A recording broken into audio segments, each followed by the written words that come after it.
This hour by Frederick Remington, fully cooked, ready-to-eat bacon. Exclusive, no refrigeration, 10-year extended shelf life bacon. The thickest, meatiest center-cut bacon in the industry at fullycookedbacon.com.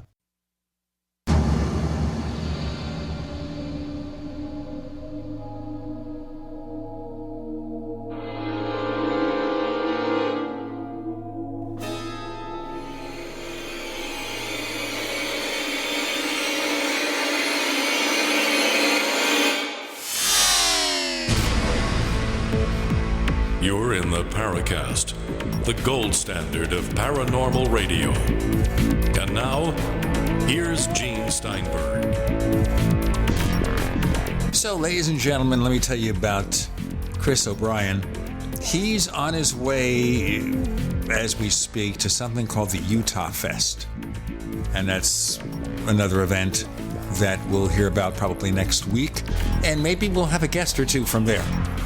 So we'll see what happens.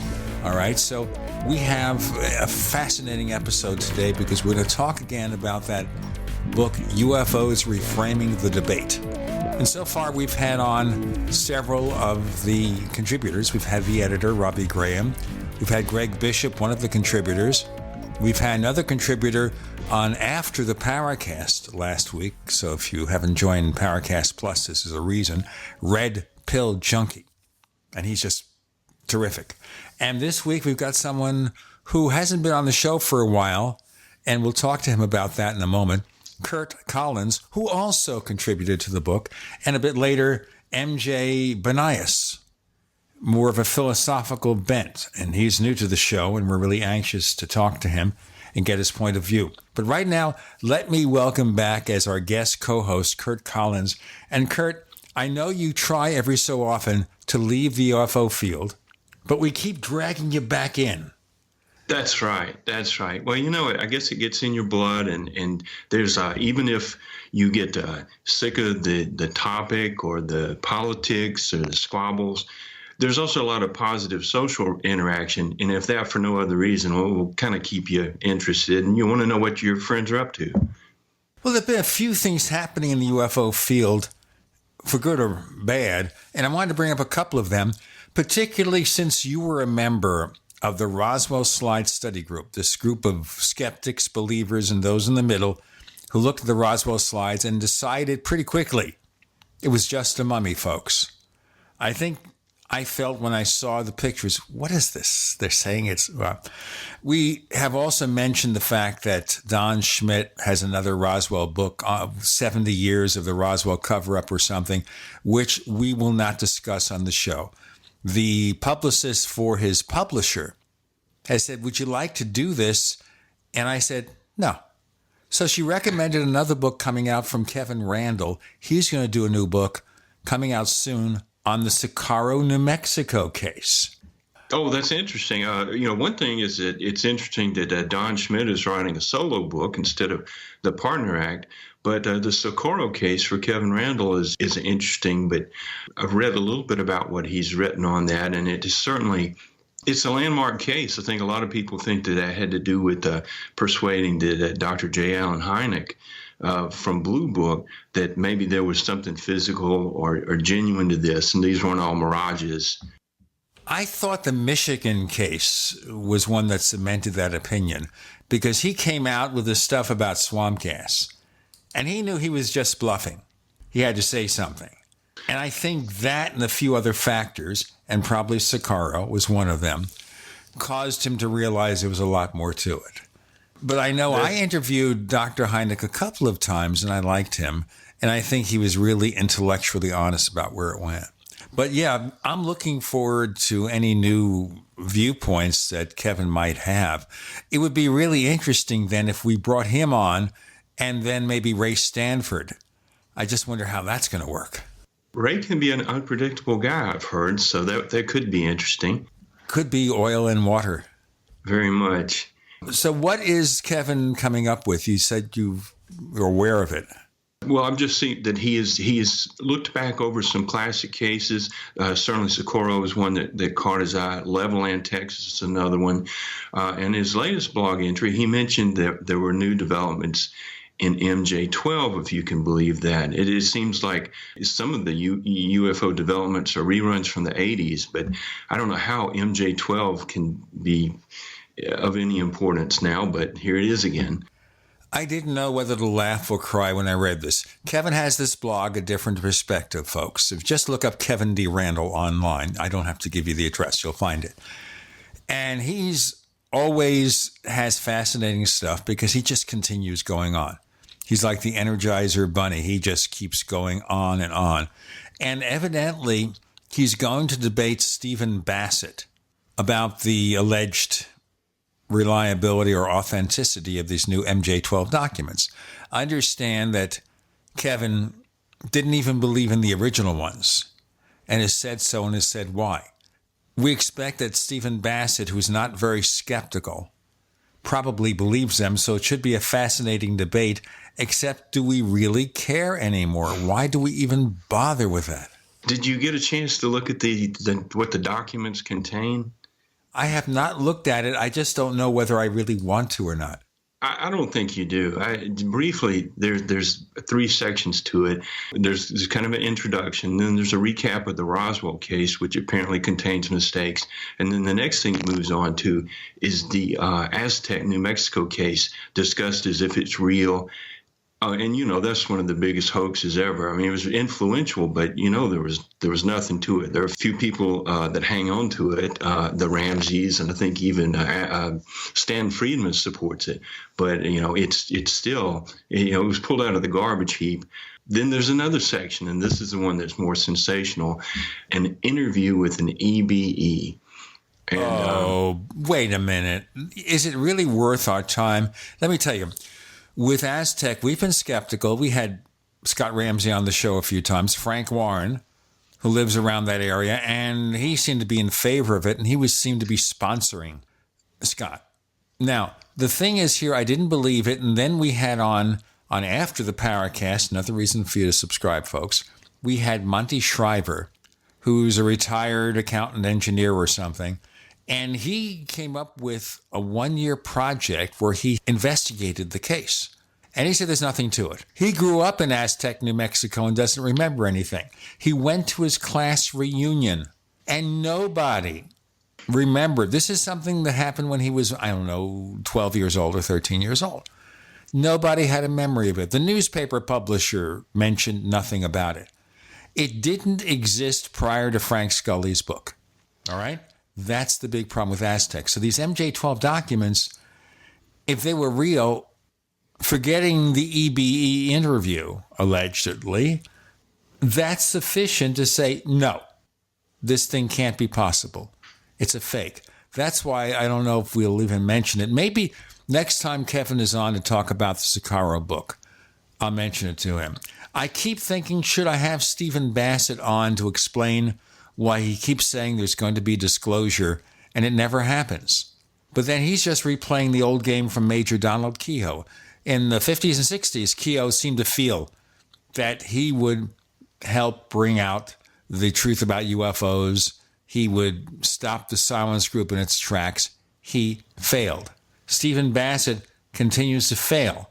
So how often does he say the same thing before we give up on it? Well, the key difference between Major Kehoe was that he was pursuing investigation, and he felt that there was a cover-up.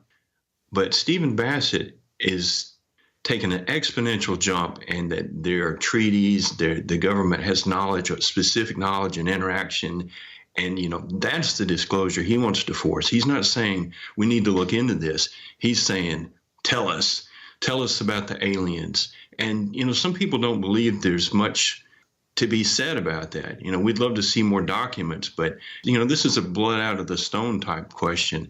And it may not be anything there.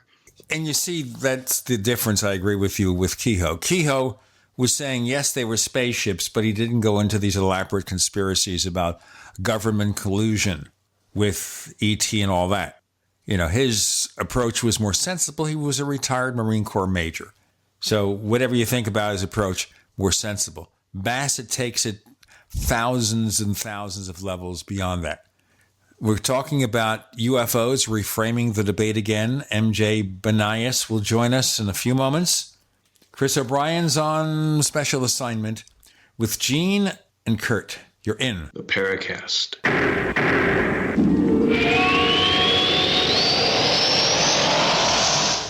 We also have swag.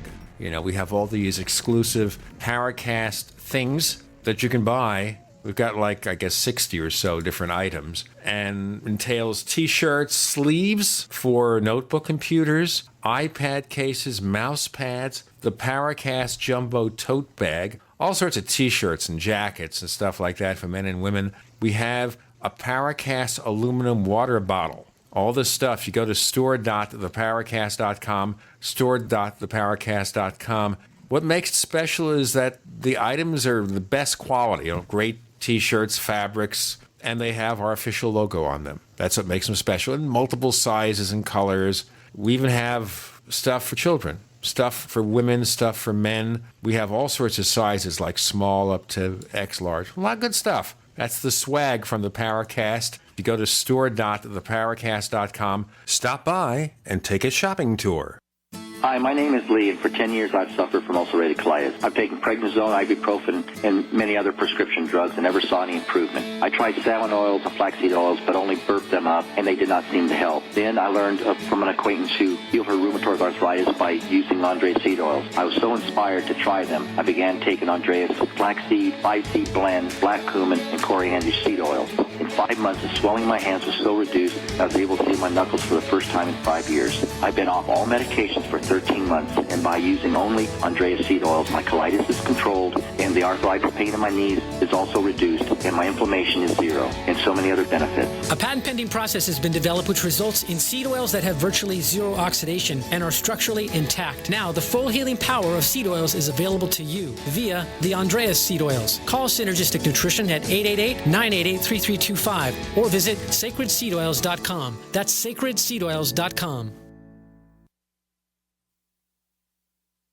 Do you know what's lurking in your water? More than 200 contaminants could be sitting there, just waiting for your glass.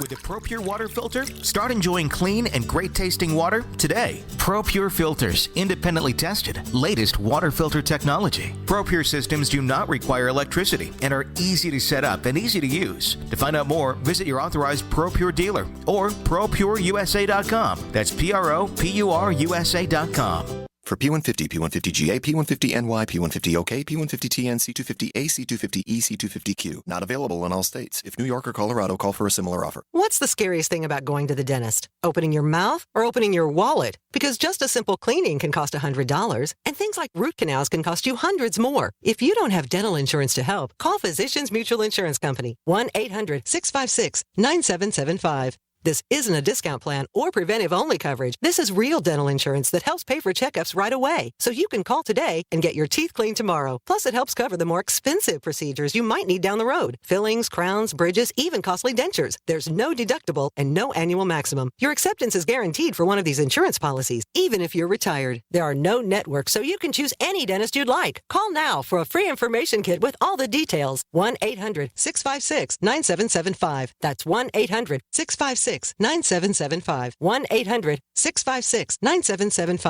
By now you know that wireless technology like cell phones do in fact pose dangers to the health and privacy of everyone. Blockit Pocket's wide range of products are unmatched in providing the protection you deserve. No scare tactics, just common sense. BlockitPocket.com offers quality American-made options to alleviate and eliminate these invisible dangers. Learn more at BlockitPocket.com or call 888-315-9618. BlockitPocket.com, enhancing health and privacy.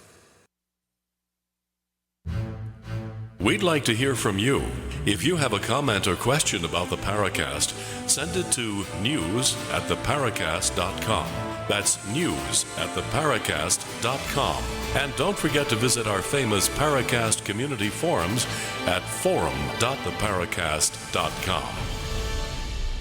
So Curt Collins is our guest co-host, and he'll also be on After the Paracast. Chris O'Brien is at the Utah Fest, and we'll hear about that next week.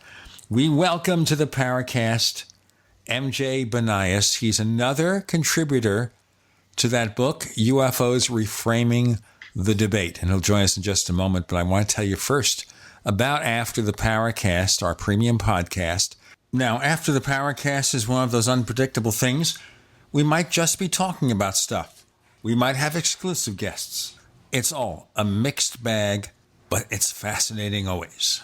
You can only hear it if you join the Paracast Plus. Go to plus.theparacast.com. That's plus.theparacast.com.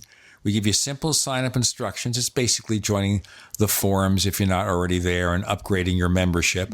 We give you access to After the Paracast. We offer a commercial-free version of this show with better quality audio. We've got some videos and other stuff coming.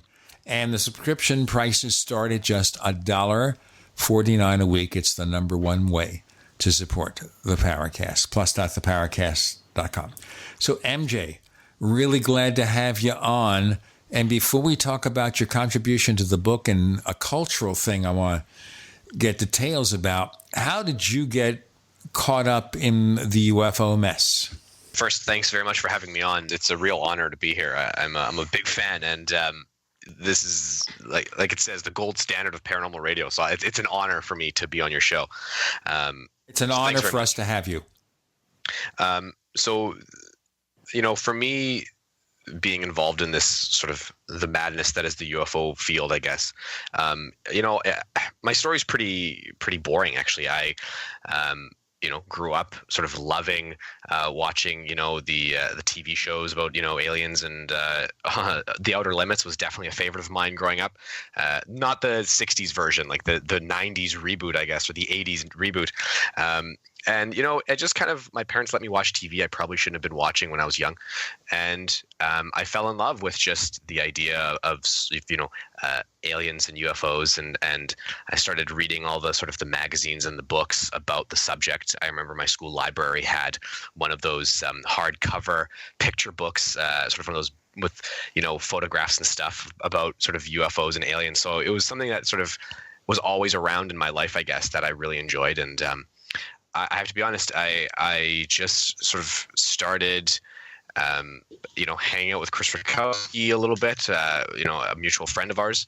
And I realized that, I wanted to start contributing a little more to, I guess, the UFO question. Sort of, I had been doing a lot of research and study in the background, but never really said anything. And I had a lot of opinions about it. And it just sort of started falling in line. I became a field investigator for MUFON, which I recently sort of ended my relationship with MUFON only a couple weeks ago. And, I'm still writing, and I'm just, I don't know, using my university education, putting it to good use, and obviously talking about UFOs and aliens, right? Because that's the best use for a university degree, that's for sure. What is your university degree in? I have a bachelor's degree in English, which focuses in critical theory. I've minored in history and philosophy. I also have a bachelor degree in education, as well as a post-baccalaureate diploma in critical theory. For those of you who don't know, critical theory is philosophy predominantly, but it's a cultural philosophy. It's not really metaphysics or epistemology. It's more about the philosophy of culture, of everyday sort of culture. That's critical theory, looking at sort of those systems. So, a smattering of university degrees, and nothing too serious. I'm not a doctor or anything. It's definitely given me enough background that I can sort of do some writing. And definitely interested in pursuing some more university education sort of part-time. But, I have a family now, so I have to put that first, obviously. And you have to make a buck. Are you a teacher? I am. Yeah, I'm an educator. Yeah, I teach English and history. You see, I got that connection. Now, talking about culture, one of the things I've looked into, and I'm sure Curt has as well, and we've explored in the Paracast, is not just case history so much as UFOs as a cultural phenomenon. How it either generates or reflects our culture. Have you considered that?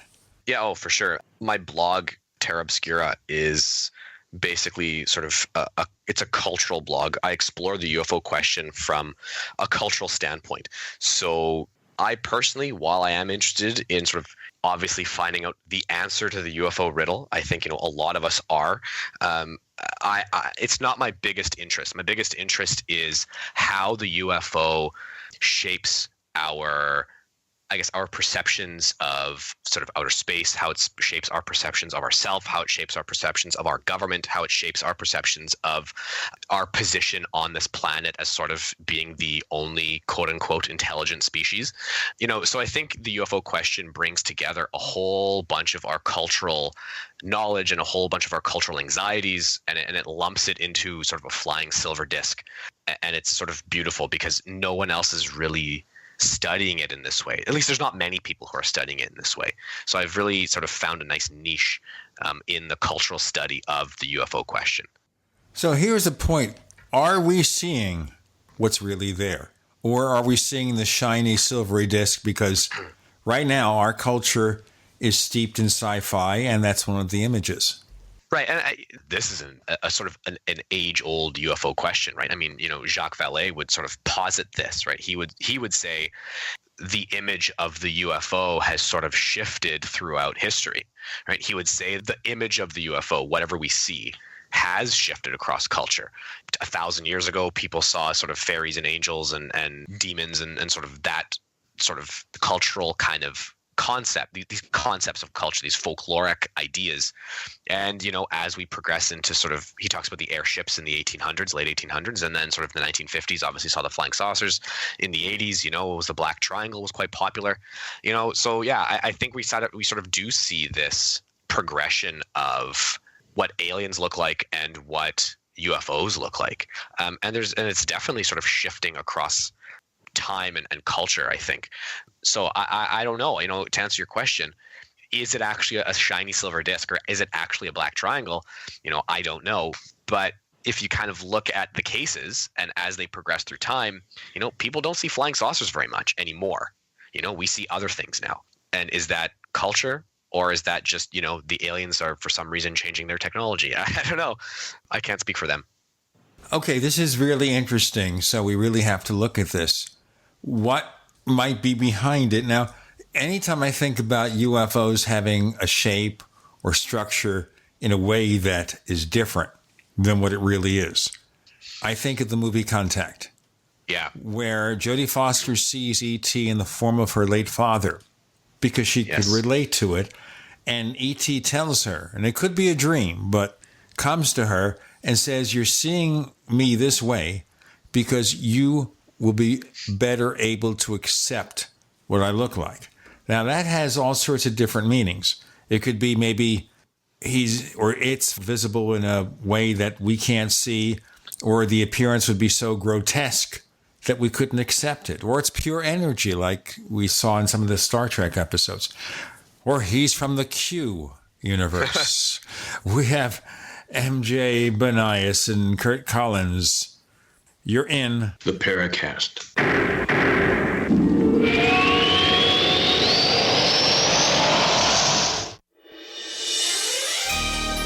Thank you for listening to GCN. Be sure to visit GCNlive.com today.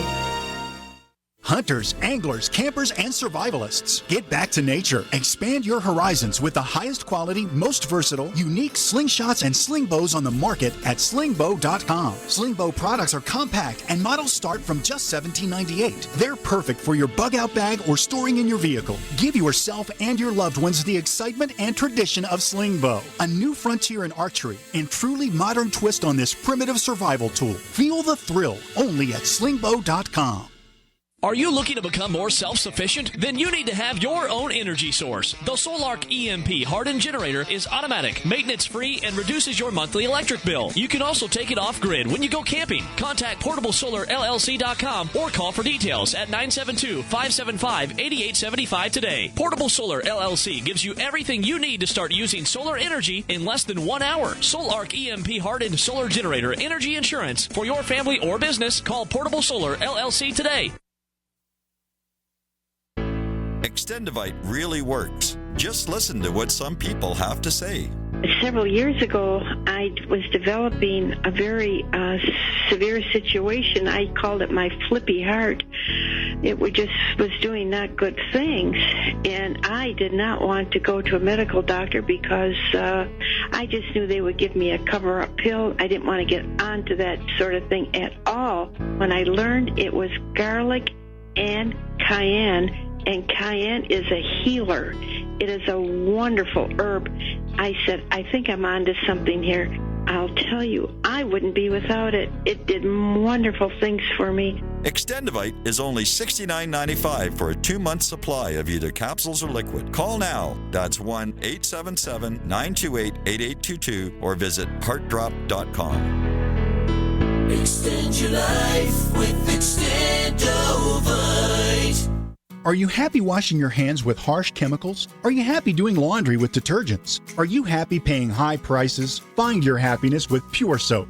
These all-natural, earth-friendly Pure Soaps are the very best you've ever used. Buy in bulk. Get a 12, 36, or 48-month supply, or get items individually and still save big. You're getting soap products twice as good as what you're using now, earth-friendly and natural soaps. Your family deserves the best. Happiness is 5starsoap.com. Why not put your money up the drain for a change? See them at 5starsoap.com or call 1-800-340-7091 for a catalog. Cal Ben Soap Company can save you thousands of dollars and give you good old-fashioned real soaps that are triple concentrated. Soaps made from vegetable and coconut oils. See their full selection of soaps at 5starsoap.com. That's F-I-V-E starsoap.com. Or call 1-800-340-7091 for a catalog. Hi there, I'm Bob Eubanks. You know, as part of Hollywood for a long time, I've seen my fair share of celebrities get in trouble with the IRS. Well, there's one name I trust, the Tax Defense Group. They're the most trusted name in tax. So if you owe more than $10,000 to the IRS, you really need to call my friends at the Tax Defense Group. Ignoring the IRS is not the solution. They can garnish your paycheck, levy your bank accounts, seize your home or business. But the Tax Defense Group could put a stop to all of that and tailor a program that would reduce your tax debt to pennies on the dollar. You gotta love that. So don't just take my word for it. Call them. Find out for yourself. They offer a 100% satisfaction guarantee. And they're open 24 hours a day because they know that tax debt doesn't sleep either. Call now for your free and confidential tax analysis from the most trusted name in tax. Call 800-361-6907. 800-361-6907.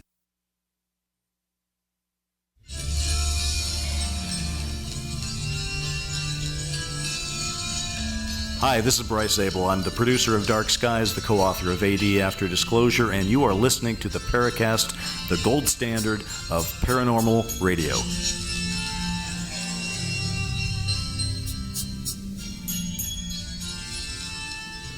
MJ Banias joining us on the Paracast. Curt Collins is our guest co-host, exploring the reality of UFOs and what may lie behind the curtain.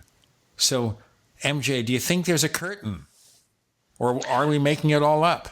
Yeah, I'm going to touch on a blog post I wrote. I believe it's called Involuntary Shapeshifters. And the blog post sort of asks this question that you're asking. I think there's a lot to be said for the idea that we create our own reality. We create our own image of reality. Sort of what we understand as happening around us is interpreted by our brain, and our senses rather send signals to our brain, and then the brain kind of responds. And I did cite in my blog post the moment from Contact where she meets sort of this alien, and it's in the shape of her father, and it's this beach that she grew up on that she remembered as a child. And I think if we really look at a lot of the UFO cases out there, we look at sort of the anecdotes of alien contact, whether it's abduction or sort of like contact, not sort of violent abduction. The image of the alien, whatever it is, changes across time. It also changes depending on sort of what the experience is like. So we can chalk this up to one of two things. One, we can chalk this up to all of these different beings exist, and we sort of see this in the UFO sort of narrative, right? There's the Greys and the insectoids and the reptilians and all this sort of wild assortment of all of these different creatures that are sort of all interacting with humanity, and they interact in different ways, and it's all this massive jumble of chaos. Or there's the other way, where we look at it as, potentially there is something out there. There is some sort of other. However, our interpretation of it shifts based upon perhaps what we want to see, or perhaps on what we can understand, or perhaps on what sort of the creature wants, the other rather wants us to sort of interpret it as, I guess, whether it's going to be a violent experience or a peaceful experience or whatever. And ultimately, you know, when you kind of think about this, you know, both require a bit of a leap in belief, right? You know, there's no real evidence to support. Well, there is evidence, I suppose, but there's no sort of necessarily concrete evidence that we've all accepted as being 100% legitimate that this other exists. And I kind of like the idea leaning more to this concept that potentially there is some intelligence out there, and it simply adjusts itself to our interpretation of it. We build the reality for it. It exists in the reality we shape it, or we give it to exist in. Because it's I think it's one thing to potentially believe in one intelligent other, to believe that there's dozens of species all interacting with humanity simultaneously and they all have different agendas. You know, that gets a little hairy, at least for me. It means we're very popular out there in ET land. Right? And it's like, why? What do we have here, you know? What do they want from us? That was a joke. I really don't know. I had a question for you about, you mentioned that you were a MUFON field investigator. Could you tell me a little bit about that experience? Sure. What do you want to know? Well, for one thing, I'm curious about how that contrasts with your philosophical approach, because you know, as I understand it, the field investigator manual is mostly about physical details, right? And kind of contrast it with your approach and how comfortable you were using it, and you know, if you could tell us some about the cases you investigated. Sure. Yeah. You know, my time with MUFON was relatively short. I did it about 2 years, a little longer, and. You know, one thing I'll say is, as someone with a philosophy background, it's, you know, my entire university career is compartmentalizing portions of my brain so that I can have sort of multiple belief systems at once, and I don't really buy into anything. So you can call that wishy-washy or waffling, and it kind of is.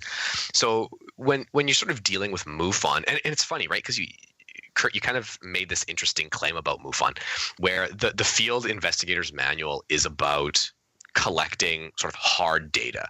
You know, what did the UFO look like? What was the weather like that day? You know, the barometric pressure, you know, flight paths, assessing sort of the environment that the UFO event took place in, and then sort of assessing the witness in some way, because, you know, we're all volunteers and none of us have a psych background, but apparently we're qualified to assess a witness. So there's kind of that aspect, this sort of hard scientific field investigative portion. But then really, when you look at MUFON itself as an organization, it is nothing like the field investigator's manual. Fundamentally, it isn't. The MUFON as an organization has sort of legitimized every single aspect of UFO discourse. They've said, secret space program, no problem. We believe in that. Sort of, we buy every abduction story, you know, without question. And if you think it happened, it happened. You know, MUFON has kind of, I think, divided itself against itself.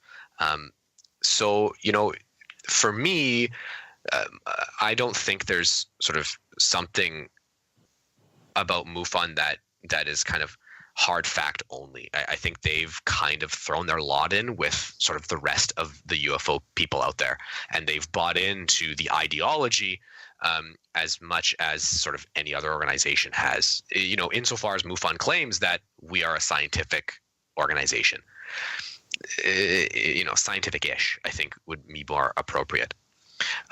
But to talk about specific cases, you know, there's been plenty. I've kind of run the gamut from just, you know, lights in the sky at night to full out abduction to daylight discs. You know, I've kind of been sort of all over where I live in Canada, you know, all over the province, kind of talking to people and chasing UFOs, quote unquote. You know, I've had a few interesting ones. I think I've only closed one as an actual unknown. So I wouldn't say I've had sort of anything that to me was mind-bogglingly, you know, unknowable. They usually turn out to be pretty prosaic. and then you deal with sort of the people who make abduction claims. And I have to be honest, I'm a skeptic, but I'm a romantic skeptic. So I'll believe sort of the story in a sense that, I'm sure it happened. You know what I mean? Like in my heart, I'll believe it, I guess. But I also look at it as we have to sort of be intelligent about this, right? We have to sort of assess properly what's going on, and do you have evidence to support your claims? And obviously not. And I mean, otherwise I'd be a millionaire. So yeah, it was an interesting experience. Can I end it with that? It was an interesting experience. MUFON was interesting. It's complicated. Let's put it that way. You know what? I'm getting some irritating connotations here about MUFON. And I have to tell you before we go on, we have had some shows about MUFON where we see them in a less than favorable light. So we have, for example, this gentleman who very deep into MUFON. He was one of the co-hosts of the Hangar One TV show. Yeah. And he was writing white nationalist, racist stuff on Facebook. Yeah. And they were decidedly reluctant to let him go. In fact, one person or some people were called haters. And it turned out this guy was among this group of people who had given at least $5,000 in donations to MUFON. Right. And I hate to think that one's status is cemented by the money, regardless of their personal viewpoints or offensive behavior. Now, the thing to point out here is you're entitled to your beliefs. But when you make beliefs that are so polarizing and could be considered hate speech, and you're associated with an organization that wants to be taken seriously as a scientific research organization, there's a serious disconnect. But we'll have more to say in maybe MJ's response about the things that are left unsaid about MUFON. We have MJ Banias, co-host Curt Collins. I'm Gene Steinberg. You're in the Paracast.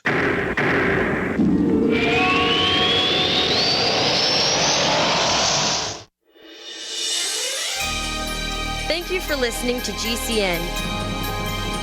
Be sure to visit GCNlive.com today.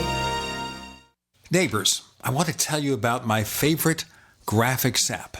It's the award-winning Graphic Converter. You know, Graphic Converter is the universal genius for photo editing on your Mac. Join over 1.5 million loyal users for this Swiss Army knife photo editing app. It gives you all you expect from a top-flight image editing app with tons of features, and most important, it's easy to use. It's also far less expensive than that other app that you can only get by subscription. You know, the one I'm talking about. What's more, you can get 20% off with your order right now. So write this down to learn about Graphic Converter. Go to www.lemkesoft.de/Gene. Let me spell that. www.lemkesoft.de/Gene. We use cell phones against our heads every day. But now a landmark U.S. government study confirms increased health risks from exposure to EMF radiation emitted from these devices. The time to protect yourself is now. The solution is Defender Shield. Proudly made in the USA, Defender Shield blocks virtually 100% of EMF radiation emitted from cell phones, tablets, and laptops. Buy now at DefenderShield.com. Use discount code DEFENDER for 10% off. DefenderShield.com, the worldwide leader in EMF radiation protection. Ralph, remember when you said you were going to start paying more attention to your health and now you're eating potato chips? Just a few. A few, okay, but you should be eating Superberry's Aronia berries. Aroni what? Aronia berries from superberries.com. They're known for having one of the highest levels of antioxidants that helps with overall wellness. Go to superberries.com/radio. And right now we get a free smoothie recipe book with our order. Plus we can save $4 at checkout. Wow, look at all the benefits of these berries. I know, Ralph, I know. Choose health. Eat purple. Superberries.com. This is Dan Pilla. Do you owe the IRS money you can't pay? Are tax debts crippling you? I've defended people from the IRS for over 30 years. I've helped thousands, and I can help you too. I wrote the book on IRS settlement, and I'm telling you, there's no such thing as a hopeless case. Call 800-34-NO-TAX to finally get free of IRS debt. With the IRS's new programs, there's never been a better time to solve your problem. Call 800-34-NO-TAX. That's 800-34-NO-TAX, or my website, danpilla.com. Hello, I'm Mike Lindell, the inventor of MyPillow, and like all of you out there, I had problems sleeping. Pillows would go flat, I would flip-flop all night long, I would wake up with a sore neck, maybe a headache, or feel like I needed a nap even though I slept 8 hours. When I invented MyPillow, I wanted it to where you could move the patented fill to give you the exact support you need as an individual, regardless of sleep position. MyPillow will get you into that deep REM sleep faster, and you will stay there longer. It's not about how much time we spend in bed, it's about how much of that quality sleep we get. I do all of my own manufacturing right here in the United States. I have a 10-year warranty. You can wash and dry my pillow, and I give you a 60-day money-back guarantee, so you have nothing to lose. And here's my best offer ever. You can buy one of my pillows and get one absolutely free. Go to mypillow.com or call 800-870-0305 and use promo code GCN. That's mypillow.com or 800-870-0305 with promo code GCN. Water is the single most important thing your body needs, so you want to be sure it's the best for you and your family. Since 2005, thousands have depended on Berkey purified water. The Berkey Guy provides the lowest priced filtration systems in every size for incredibly delicious water now and in an emergency. Get to GoBerkey.com or call 877-886-3653. 877-886-3653. GoBerkey.com.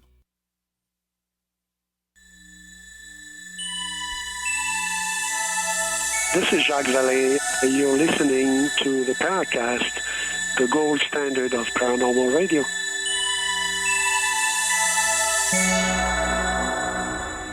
Sounds like you've been practicing, MJ. By the way, MJ has nothing to do with the MJ-12 documents. I want to make sure we understand that. We were talking about MUFON, and so you mentioned that you had recently resigned. Now, I saw, before it vanished, there were a number of comments to the directors of MUFON's message, his non-apology. And you announced that you would be stepping down unless steps were taken. And before I let you pick up from there, apparently John Ventry, at least from what I understand, there had been a number of problems. I remember when he claimed the missing Malaysian airliner was abducted by aliens, and he seemed insensitive to the fact that that could offend the families of the victims. And it just seems to me like the fact that he was still with MUFON was a symptom of a problem, and it was only this issue that brought things to a head. Yeah, the situation with John Ventry was really, I think for MUFON, it's tough to find the words here. It really did, I think, a lot of damage for them, only because I think in general, and I'm speaking in general here because I think we can find examples of people who definitely don't follow this sort of ideology. But I think in general, the people who exist within sort of the UFO culture, right, the UFO community, are generally sort of forward-thinking people. I mean, yeah, I have to be honest. If you sort of believe that there's aliens out there, or if you believe there's, interdimensional beings or beings of light, or you believe in sort of the mysticism of the UFO issue or whatever, typically it's difficult to then sort of be racist. You know what I mean? Like, how can you be you have an issue with other human beings when you have this belief system in some sort of intelligent other that isn't human, right? And for sure, you're always going to have people within a community that differ from this norm. But I think the norm predominantly for sort of people within the UFO community is sort of they're typically progressive. They're typically a little more liberal leaning, typically a little more left wing, because again, they believe in aliens. I think Ventry and his comments, and then sort of MUFON not standing by him in a sense, but they by standing by Ventry, they definitely, to find a better word, they alienated a significant portion of sort of the UFO community, especially those who are sort of a little more left of center. Freedom of speech is a wonderful thing, but people are still going to take offense to what you say, especially in a public atmosphere like that. And, ultimately, I think the director of MUFON he sort of bungled it a little bit when he kind of called everyone who was attacking Ventry for his racist comments and basically calling him out on being a racist, when he sort of referred to all of those people as haters.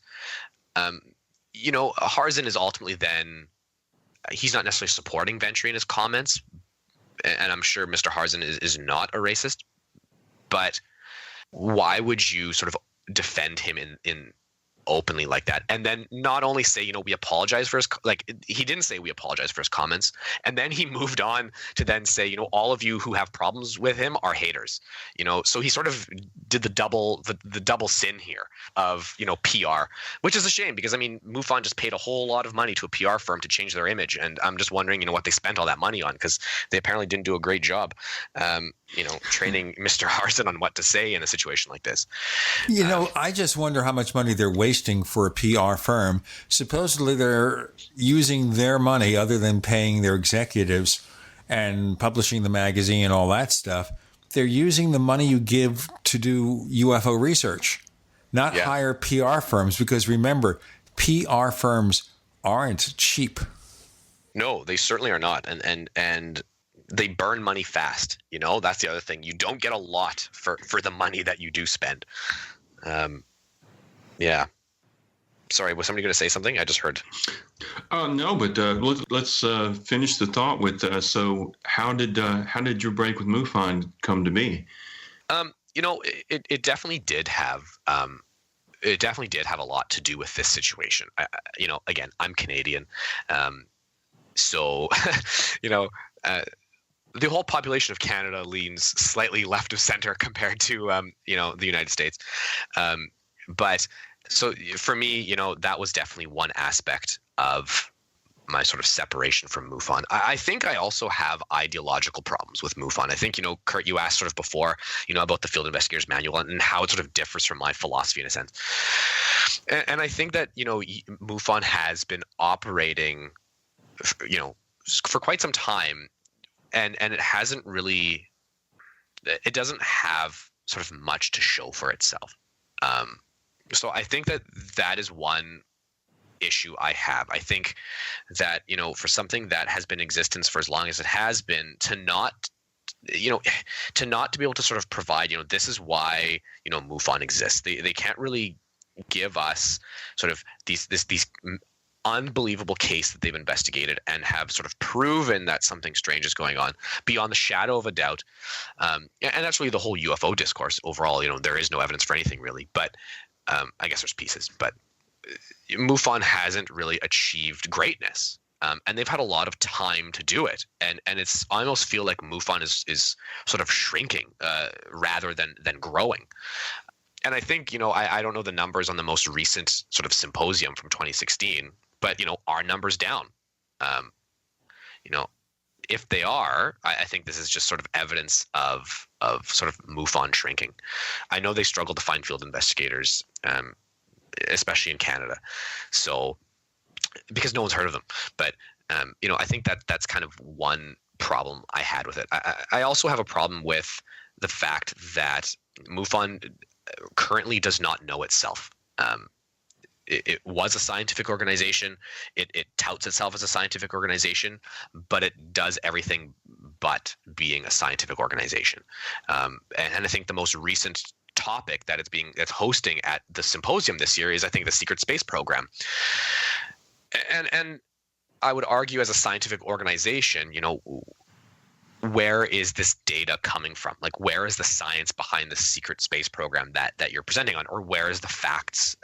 Where is the smoking gun evidence that suggests there is a secret space program, apart from just kind of the typical UFO sort of people who just pitch ideas, and take these leaps of logic from, a simple, conspiracy to, we're building massive space stations and we're using a reversed alien technology to build ships.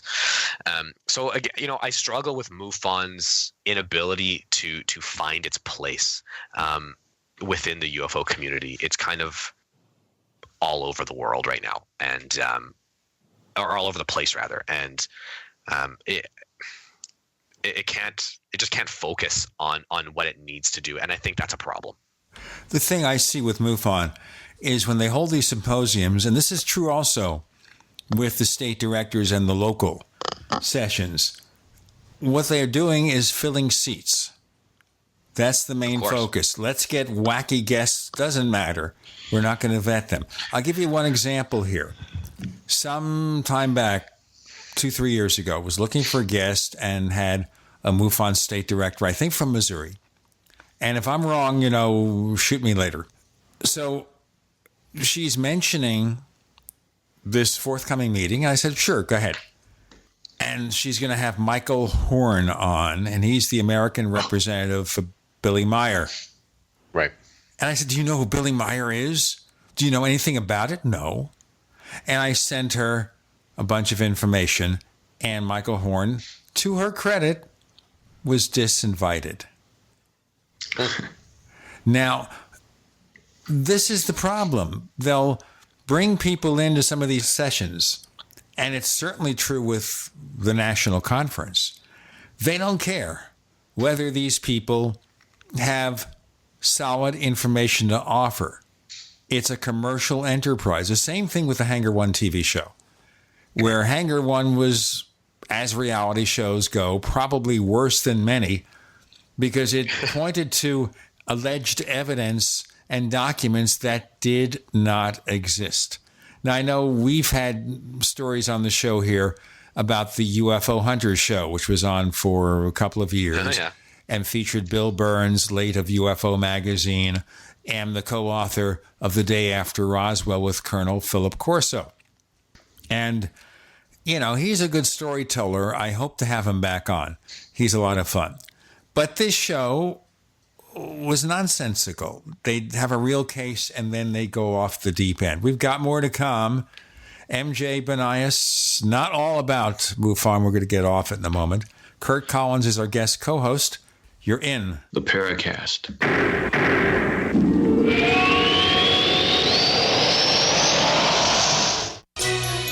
Thank you for listening to GCN. Visit GCNlive.com today. Ray Perkins, a reclusive veteran burned out from the Gulf War, lives tortured by relentless, perplexing nightmares. Nightmares of a horrific battle in deep space and of a mysterious woman suffering in agony for her devastated world. A woman not yet born, calling across centuries to him. Then, a coincidence leads him to his destiny, his chance to alter the universe. Attack of the Rockoids. The former fiction editor for Star Wars and Indiana Jones, Robert Simpson, writes, "The soul of the novel Attack of the Rockoids lies in its heart and passion for building a convincing tale of a love that spans the galaxy. A thrilling story. Attack of the Rockoids is available now. Read a sample chapter and get a special discount off of the cover price at our website, rockoids.com. That's ROCKOIDS.com. Attack of the Rockoids, a novel in the grand science fiction tradition. Be prepared for the next disaster with the Shelter Pod. The Shelter Pod is a large, all-season, heavy-duty, quick-deploy shelter. The Shelter Pod system can be set up in 30 seconds and includes an emergency medical kit, water filter, survival tools, and more. Are you prepared to take care of your family? Do you have everything in one place ready to go? Get it now or enter to win a complete Shelter Pod system at shelterpod.com. The Shelter Pod at shelterpod.com. Shelter when you need it most. In these uncertain times, it makes sense to have a sustainable backup method to cook food and boil water. If your current plan includes using a fuel-burning stove or cooking over an open fire, then there's a much better way. The Minuteman Rocket Stove is a biomass-burning cooking stove that only requires small quantities of sticks and twigs for fuel. The Minuteman Stove is easy to use, smokeless, portable, powerful, and sustainable. For the finest in survival cooking stoves and fire starters made right here in the USA, go to MinutemanStove.com. That's MinutemanStove.com.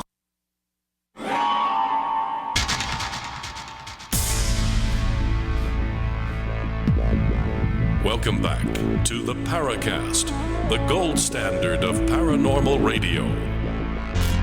And now, here's Gene Steinberg.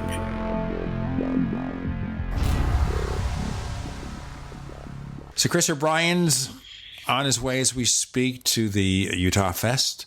MJ Banias, former investigator for MUFON.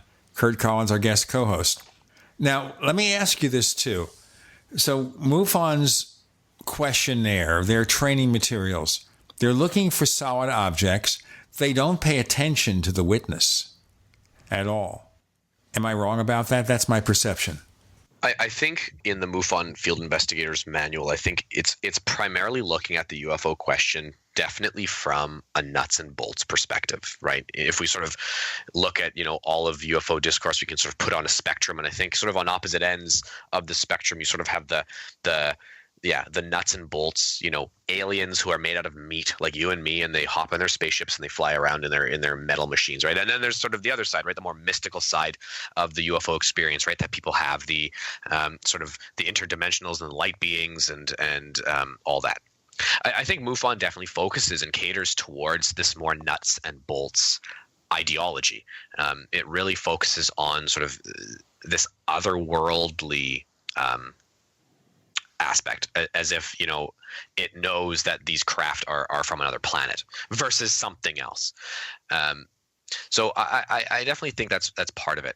I think once you kind of get into the nuts and bolts side of things, I think the witness does become less important, only because the witness saw allegedly an objective object. Right? Something that exists sort of within space and time, just like your coffee table exists within space and time. So MUFON does rely on the witness. I mean, you just have to interview them, and you obviously have to sort of put your time in with them. But the witness's experience, perhaps on the more spiritual or mystical side, is not a key factor here. At least I think sort of not in the Field Investigators Manual, and maybe not officially. But again, MUFON has kind of gone down this road, and like you said earlier, to put bums in seats, there might need to be more catering to this other side, this more mystical aspect of the UFO question. So again, this is where I take issue with MUFON is it's trying, I think, to play both sides here. I think it's trying to say, we want to deal with the nuts and bolts question. We want to investigate the nuts and bolts question of UFOs, but we also, want to deal with this mystical aspect of it, this interdimensional potentially, or this, universal consciousness or whatever. The problem is once you start saying that, you believe in everything, ultimately you end up believing in nothing. And you cast this massive net. And clearly the people who sort of have a brain are going to look at this and say, okay, well, now, what do you stand for now, right? Because, as someone who exists within the UFO culture, within the UFO community, you're going to pick an ideology, right? You're going to sit there and you're going to say, I believe it's this or I believe it's that. And MUFON is saying, well, we sort of believe in everything. Maybe unofficially, but it is starting to kind of go that route.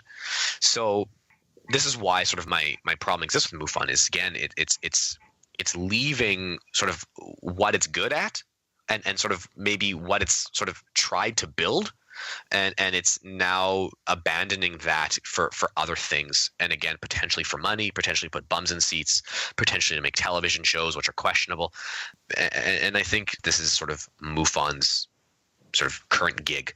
That's not to say that I have a problem with the nuts and bolts question, nor do I have a problem with the mystical sort of side of the UFO question. I think the UFO discourse overall, the entire UFO subculture, is very democratized. It's very open to significant interpretation. And really, there is no right answer right now. There's no evidence to support a right answer. So I'm not going to sit here and say all of the people who believe in interdimensional beings and all of the people who have mystical alien contact experiences or whatever, I'm not going to say they're wrong. I have no evidence to suggest that they're wrong. I can't disprove anything that they've sort of are telling me. Does it sound a little kooky? Sure. But, a lot of things are kooky. I'm also not going to discount the nuts and bolts sort of more scientifically minded UFO investigators or UFO sort of researchers. Again, they have no evidence to support their claims either. They have just as much evidence as sort of the kooky UFO mystics. So I'm not going to throw that baby out with the bathwater either. I think for me personally, just UFO wise, I'm a bit of an agnostic. I don't know what I believe. and I can argue sort of both sides. I can provide, and I can probably argue for reasons why, nuts and bolts is better than mystical, and I can probably argue for why mystical is probably better than nuts and bolts. So I choose to sort of remain agnostic in this, and I don't want to sort of come off sounding like I'm some debunker jerk, because I'm not. I will listen to anyone, and I will gladly hear your story, and I'll gladly I'll gladly take in sort of what you have to say. Where I draw the line is where people tell me they know things, right? Like, this is a fact. They would say, I know this is real because, X. Well, if X isn't good enough, I'm going to sort of draw the line and be like, okay, well, hold on. That's not a fact. That's your opinion, or that's your hypothesis, or that's a theory-ish. But it's nothing more than that. Like, you don't have the hard data to support your claim here. So ultimately, some of this stuff you have to kind of take with, it's a story or it's an anecdote, and that's fine, but make sure you admit that sort of coming in. Don't sit there and tell me it's real. Sorry, go ahead. I'll say just one thing about MUFON, which I mentioned before, and we'll go on. And that is that MUFON's been around since 1969. It was originally a splinter group. Right. That split off from APRO. This is Coral and Jim Lorenzen's group. And I know that Coral Lorenzen was kind of a difficult person to get along with, so maybe that's a reason, their personality there. It was originally going to be a Midwest UFO group, okay? Midwest UFO Network. And then later on it became mutual because Midwest was restrictive. End of MUFON. Let's look at your chapter for UFOs Reframing the Debate. It's called UFOs and Modern Capitalism, Dissent, Disenfranchisement, and the Fringe. Now, I wanted to ask you one particular thing in the chapter, and this gets to paragraph 2. And I want to start this off because it sounds to me interesting. As I was drafting this essay, I was reminded of John Carpenter's satirical sci-fi film, They Live. That's from 1988, in which drifter John Nada or Nada, don't remember how it was pronounced. Nada. It's Nada. John Nada, played by Roddy Piper. That's the wrestler, by the way. I think he's dead now, but he's a wrestler. He was trying to do what, of course, Dwayne Johnson did successfully, become an actor. Stumbles upon sunglasses that allow him to see the world for what it truly is. Tell us why you're using this film and its influence in connection with this chapter. Sure. So I think when we sort of look at the world around us, and more importantly, well, not more importantly, but more specifically when we look at the UFO question, it is fundamentally governed by ideology. It's the UFO debate, the UFO phenomenon is a phenomenon of sort of belief, and it's a phenomenon of sort of different sort of human constructed sort of constructs and mechanisms and ideologies. In the film They Live, John Nada finds these sunglasses and he puts them on, and the sunglasses show him sort of the reality behind the illusion. They show him that his world is sort of being governed by this alien race that is sort of stripping the planet of its resources and sort of shipping it off world back to sort of their own home world. And they're basically sort of robbing humanity without humanity knowing. And these aliens have sort of placed themselves in positions of power. They're sort of the president of the United States. They're in various sort of, they're CEOs of major banks, of major oil companies, weapons manufacturers, whatever. They're sort of the people within the corridors of power. And they're sort of they're these perfect capitalists, right? They sort of strip the planet of everything and they ship it back home. Let's continue with the philosophy behind the movie They Live. MJ Banias, Gene Steinberg, Curt Collins, you're in the Paracast.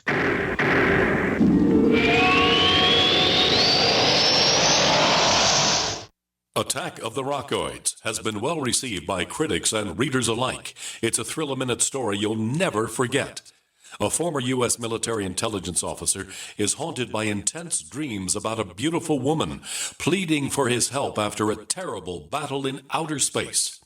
But the dreams turn out to be true and thrust him into a telepathic love affair with a woman whose faraway planet is intent on destroying the Earth. And now the gripping tale continues in The Coming of the Protectors. It's the second book of the Rockoids trilogy, a galaxy-spanning adventure that pits our hapless heroes against powerful, fanatical enemies that threaten the lives of freedom-loving beings everywhere. Attack of the Rockoids and The Coming of the Protectors. Classic science fiction at its best, available now.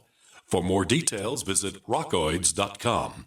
That's ROCKOIDS.com. It's been said, any society is only 3 missed meals away from chaos. Those times may be near. Think about it. Our country faces multiple terrorist threats and aggressions from Russia and North Korea. Social unrest and violent marches yet again may lead to looting of stores and city shutdowns. And our crumbling infrastructure leaves our power grid vulnerable to long-term outages from a single cyber attack. When the chaos from any one of these threats arises, the government knows it can't provide during a widespread national emergency. That's why you need your own plan for self-reliance. That's where My Patriot Supply comes in. Get a 4-week survival food supply for only $99. That includes breakfast, lunches, and dinners. Order online at preparewithgcn.com. $99 for 4 weeks of survival food that tastes like homemade cooking and lasts up to 25 years. From My Patriot Supply. Get your kits today at preparewithgcn.com. Free shipping is included. Preparewithgcn.com.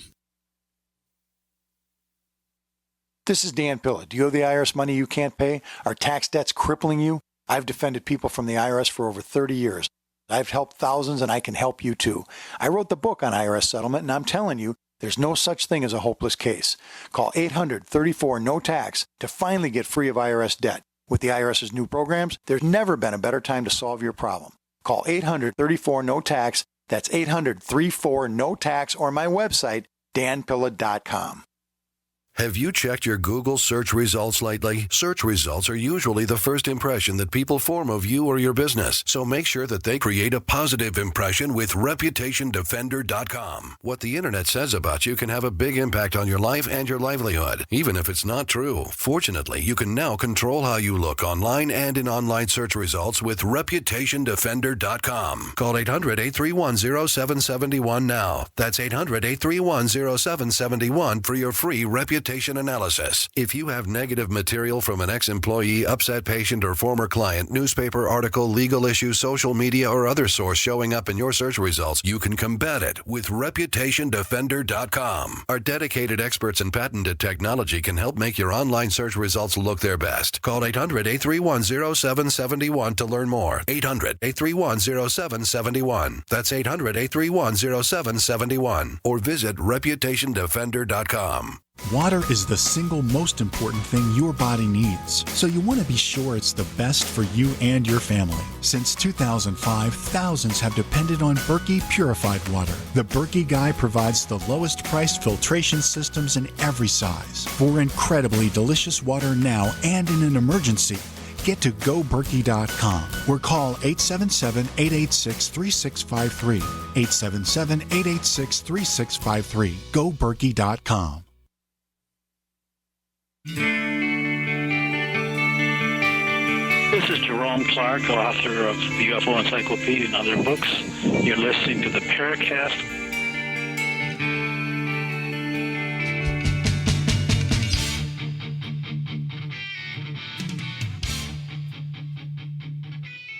MJ Banias talking about his chapter for UFOs, Reframing the Debate. Another fellow author is Curt Collins. We'll talk a little bit about his contribution later. I'm looking at chapter subheads like Going Down the Rabbit Hole. So we have a situation here where it's almost like a secret government run by aliens controlling everything.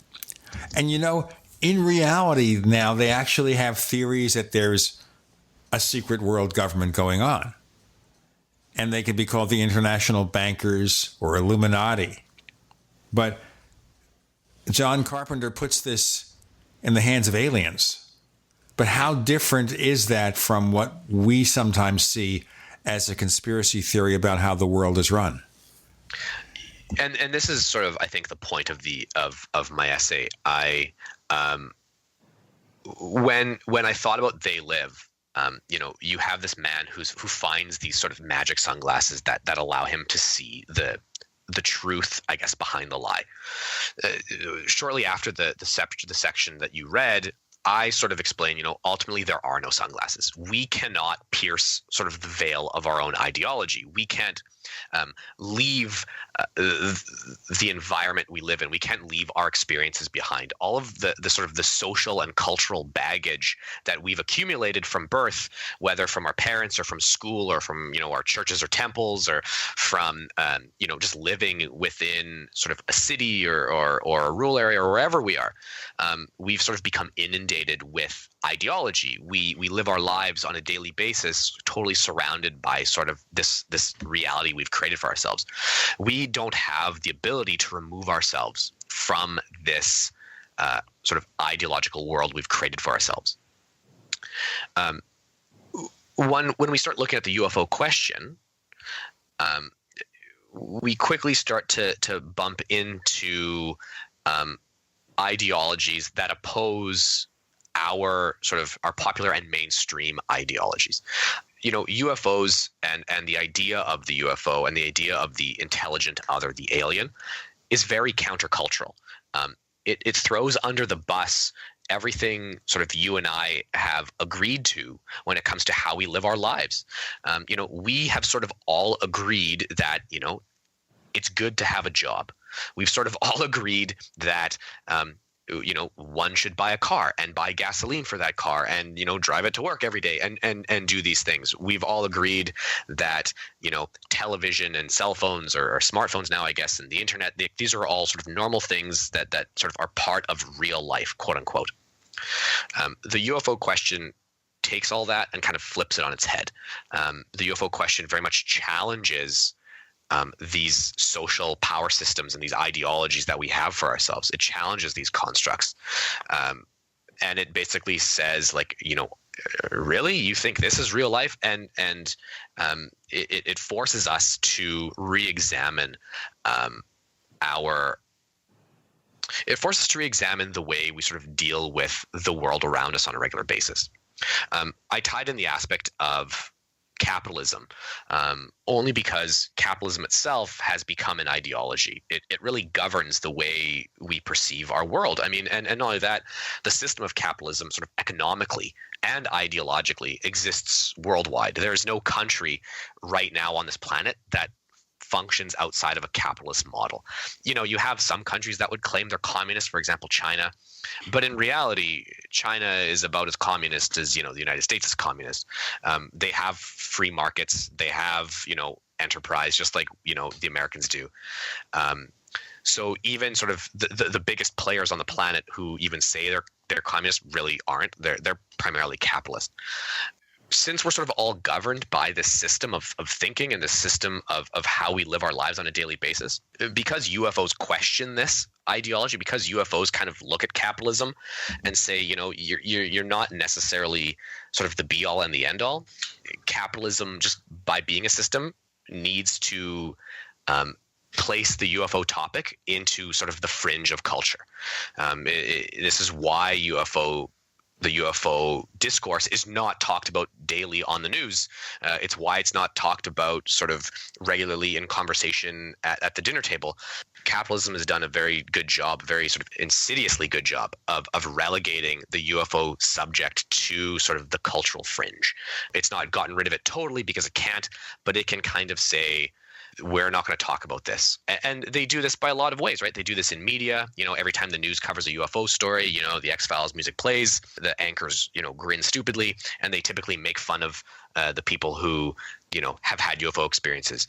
They get Bill Nye to come on and openly attack believers in UFOs. They get, Neil deGrasse Tyson to show up and talk about, the UFO question, or Carl Sagan back in the 70s. I think you have literally this war of ideologies occurring with the UFO topic. And that's really what my essay is about. But the problem is that the UFO topic itself, the UFO discourse itself, when you and I talk about UFOs, we talk about it ideologically as well. It's not like we have the truth, for example. We don't have access to some special objective true reality or some real version of it. We're just as ideological as the other side But it's kind of this clash of ideologies. And that's kind of what the essay tries to get through and why this is happening. And I don't want to spoil it. That's kind of a good introduction. So if you're interested in sort of political science and you're interested in economics and you're interested in philosophy and UFOs, this is your wheelhouse. If you're not interested in any of that, as one Amazon review says, skip it. Well, I wanted to ask you a little bit about, you mentioned the reviews. So there have been some good reviews. Oh, yeah. There's also been some resistance from people who seem to refuse to read it. So have you read the comments from the people who've been putting the book down without reading it? The beauty about my essay, and I'll be honest here, the beauty about my essay is it doesn't deal necessarily with sort of aliens. I don't really talk about the alien question or the UFO question in a direct sense. So my essay does not necessarily concern itself with whether UFOs are real or not, or whether, aliens are real or not, or interdimensionals or not. Like, I don't really focus on that. My expertise is in culture. My academic expertise is in sort of cultural studies and theory. So I really like looking at the UFO question, not necessarily as sort of what is going on with the aliens or the UFOs. I like looking at the UFO question from sort of the human side of things. Why do we address the UFO question as a taboo question? Why do UFOs cause sort of cultural anxiety for people to the point where we don't want to talk about them in polite conversation? Why do people sort of look at you strangely when they find out that you're into this subject matter and go, oh, really? You're into that? That's kind of weird. Like, why is that their reaction? So this is my sort of expertise within UFO discourse. I that's kind of where I dwell.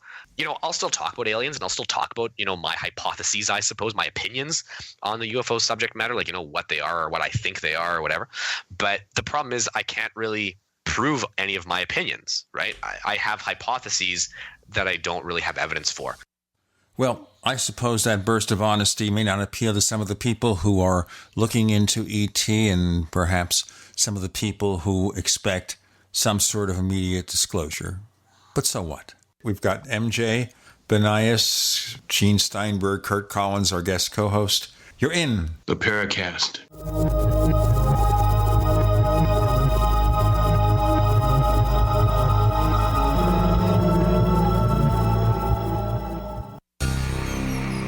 Thank you for listening to GCN. Visit GCNlive.com today.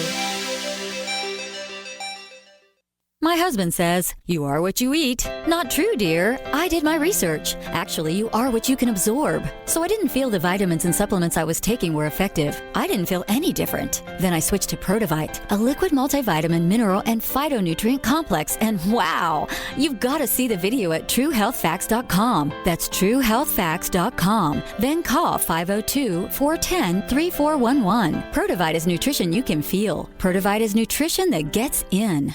Hi, this is Ted Anderson. I'm here to tell you about GCNtelecare.com, a team of board-certified doctors assisting you 24 hours a day, 7 days a week, 365 days a year. Within 15 minutes of registration, care your family can afford. Revolutionizing the healthcare industry, virtual consulting providing diagnosis of non-emergency medical issues by phone or secure video on computer or smart mobile devices. GCNtelecare.com, virtual care anywhere. Have you racked up more than $10,000 in credit card debt? Are you barely getting by, making minimum payments? You should know the credit card companies are tricking you into thinking there's no way out. Credit card companies would rather you didn't know that there are ways you can become debt-free and you don't have to pay the entire amount you owe. There are debt relief programs that help people like you escape overwhelming credit card debt. National Debt Relief has helped tens of thousands of people just like you reduce more than $500 million of debt. National Debt Relief has helped so many people they're A+ rated by the Better Business Bureau. You don't have to declare bankruptcy or take out a consolidation loan. You have the right to settle your debt for a mere fraction of what you owe. Reduce a large portion of your debt now. Call National Debt Relief at 800-314-7417. 800-314-7417. That's 800-314-7417. Attention business owners and independent contractors. This is a money-saving message from Tax Mediation Services. If your business owes $20,000 or more in taxes, we can help you today, right now. Listen, dealing with the IRS is no picnic. It's an intimidating and extremely stressful process, and you don't want to go it alone. Our attorneys know every law, every tax break, and every possible opportunity to help you resolve and reduce your tax debt. And if you owe more than $20,000, you may be at the top of their hit list. So don't take your tax debt lightly, because it will not go away on its own. The IRS can seize your bank accounts, your home, and even shut down your business. Call our tax experts today at 1-800-765-9681 and let us deal with the IRS while you focus on your business. That's 1-800-765-9681. Again, that's 800-765-9681. Message and data rates may apply. Hi, I'm Frank Thomas. When I was playing ball, they called me the Big Hurt. But after I left the game, Mother Nature started putting a big hurt on me. I just couldn't stay in shape like I used to. Turns out, it wasn't my fault. Once you hit 40, your body has less free testosterone, and that can make it harder to get into shape.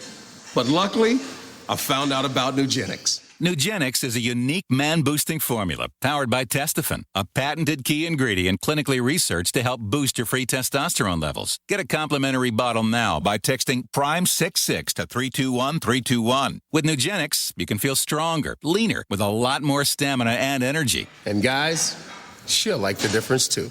Nugenics is GNC's #1 selling men's vitality product. Get a complimentary bottle now by texting PRIME66 to 321321.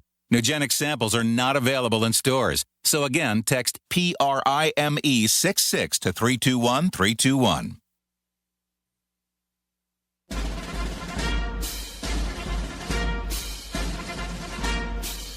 Hi, it's Grant Cameron from presidentialufo.com. You're listening to the Paracast, the gold standard of paranormal radio.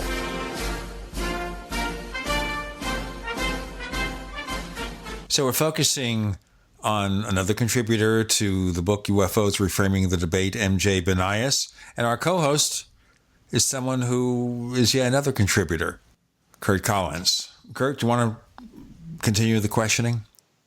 Well, sure. I wanted to ask MJ about how Robbie came to find him and how the topic was chosen. Whether this was what he had asked for, or, how did this come together? Good grief. It was so, it's funny how it's been almost a year. Like, it's crazy how long it takes. I think the way it worked out was I was on a podcast with Ryan Sprague, who's another contributed to this book, and he wrote his own book recently called Somewhere in the Skies. It's good. You should check it out. But I was on a radio show with him, or a podcast rather, and we started talking, and this subject came up. We started sort of going back and forth on why we thought the UFO question was taboo, why it's not talked about in sort of mainstream polite society. And I think Robbie, just by happenstance, saw the link on Facebook or something, and he started listening to it, and he really sort of liked where it was going.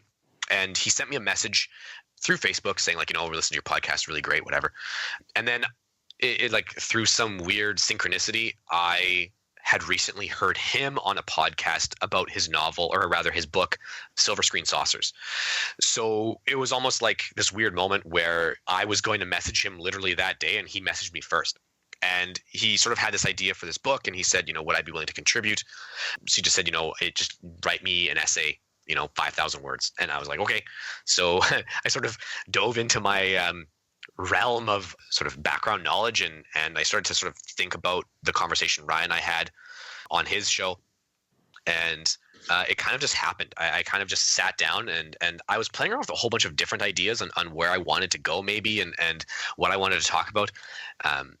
And it was funny, my first topic that I was actually going to pick, so I was sitting there and I started writing it. Actually, I started writing my first essay, and it never happened. It never came into existence. But I was going to argue that ufology and the study of UFOs should separate itself from the study of extraterrestrials and interdimensionals and whatever. And I sort of said the two are separate things. And I was going to try and argue that ufology has no business dealing with aliens, and the people who study aliens and sort of that side of the equation have no business dealing in ufology, in the study of like objective UFOs. And as I started writing it, I realized I couldn't support my thesis in any way. Like it started becoming total nonsense, and I was like, this is a joke. So I just deleted the whole thing. And I sort of had to sit around and think about it for a few more weeks until it sort of popped into my head, and it just sort of came into existence. And I think, I don't know, I think I did a pretty good job, but that's me and I'm the writer, so I'm pretty biased. But it just sort of happened through happenstance. Random chance. Well, for my essay, it was an assignment, and Robbie asked me to write about the story of the Roswell slides, the investigation by the team that exposed it, and to put the whole thing into perspective. So I wrote it almost as a mystery story where you could enjoy it from a Columbo point of view. If you knew where the story was going, you would be interested in the motivation of people and how it happened. And then if you didn't, I tried to save some of it so that, as it happened, you would understand it. So, but I think it's a good documentation of events. But what I intended to write instead was the way that the UFO topic is sort of treated as a more of a marketplace, and how the ideas are treated as entertainment. And for a lot of people, that's all it is. And then I realized this case of the Roswell slides was the perfect example for this anyway. So I wound up, back where I started. But I think Robbie did a great job representing a number of viewpoints. And, he's mentioned that some of them are in direct opposition to one another. So I think he did a great job of collecting people. And then also the way, it's almost like the book itself is put together almost like a musical piece. And there are definitely some peaks and valleys, and there's there's challenging. Did you find any piece in there that opened your eyes or made you angry or challenged you in any way? One thing that sort of a lot of the pieces focused on, and this is, I think, where the book is garnering sort of significant attention, is there's a significant sort of contingent of people who sort of have basically said, why do we think it's extraterrestrials, right? There's a very sort of significant anti-ETH sort of flair to this collection of books, right? And I think a very interesting one was by Greg Bishop, where he sort of explained and extrapolated more on his co-creation hypothesis. And it actually led me to sort of explore his ideas a little further and write a few blog posts about the co-creation hypothesis from a philosophical bend, using sort of established philosophy and how potentially our perception of an intelligent other would shape it into something that you and I can see and touch and feel, right? So just to make it simple, there are no grays. You simply interpret the intelligent other to be a gray. Just sort of boil that down fast. And I found that really interesting because, again, there's a lot of established philosophy for this idea. So I found his interesting, and I wrote a bunch of blog posts about it, sort of taking his idea and trying to kind of shoot it in all these different philosophical directions. And I would say I had a lot of pushback. Like, a lot of people got really mad at me about these posts, I think, because they were questioning, what the hell do you know? You were never abducted. And they were sort of all the people who sort of had alleged alien experiences sort of really fought me on that one. So I think that was a good one, in that it just caused a lot of thinking and a lot of maybe opinion to come out. And that's good. It caused a lot of debate and discussion to occur. So that was definitely an interesting one. But I have to be honest, I've read all of them. I've read the book. I have to be honest, they're all terrific. Like this is a collection of people who are incredibly intelligent, and even though we all disagree, and it's funny, like the vast majority of us, we sort of see eye to eye on certain things, but we don't see eye to eye on everything. I think we all respect each other. I think that's one thing that sort of definitely shines, especially once we're all sort of, if we're all ever on air together on a podcast or whatever, you really find even the people who are like diametrically opposed respect each other immensely. So that's kind of another aspect of the book I really like is the authors sort of generally like each other in most of the time. If I had been editor of the book, I would have made room for an old essay by John Keel. I'm not really a John Keel fan at all, but have you read his piece, The Flying Saucer Subculture? You know, I feel like I've read portions of it. You know, I'm sorry. I have probably read pieces of it for my personal work in my blog, but I'm not sure if I've sort of sat down and read it as one piece. I may have just sort of stripped pieces of it. So I'm going to say I haven't read it, but I have in a sense. You know what I mean?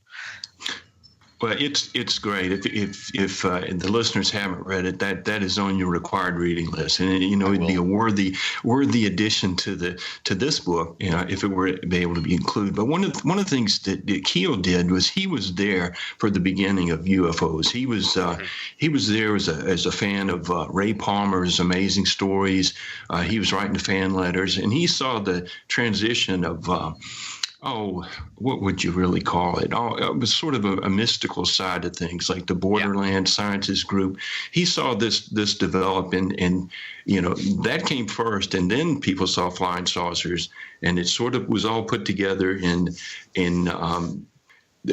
Donald Kehoe, of course, went with this strictly nuts and bolts materialistic viewpoint. But there's this, at least those two parts, is kind of a twin nature of UFOs that have been battling ever since. And you mentioned that MUFON's having to struggle now.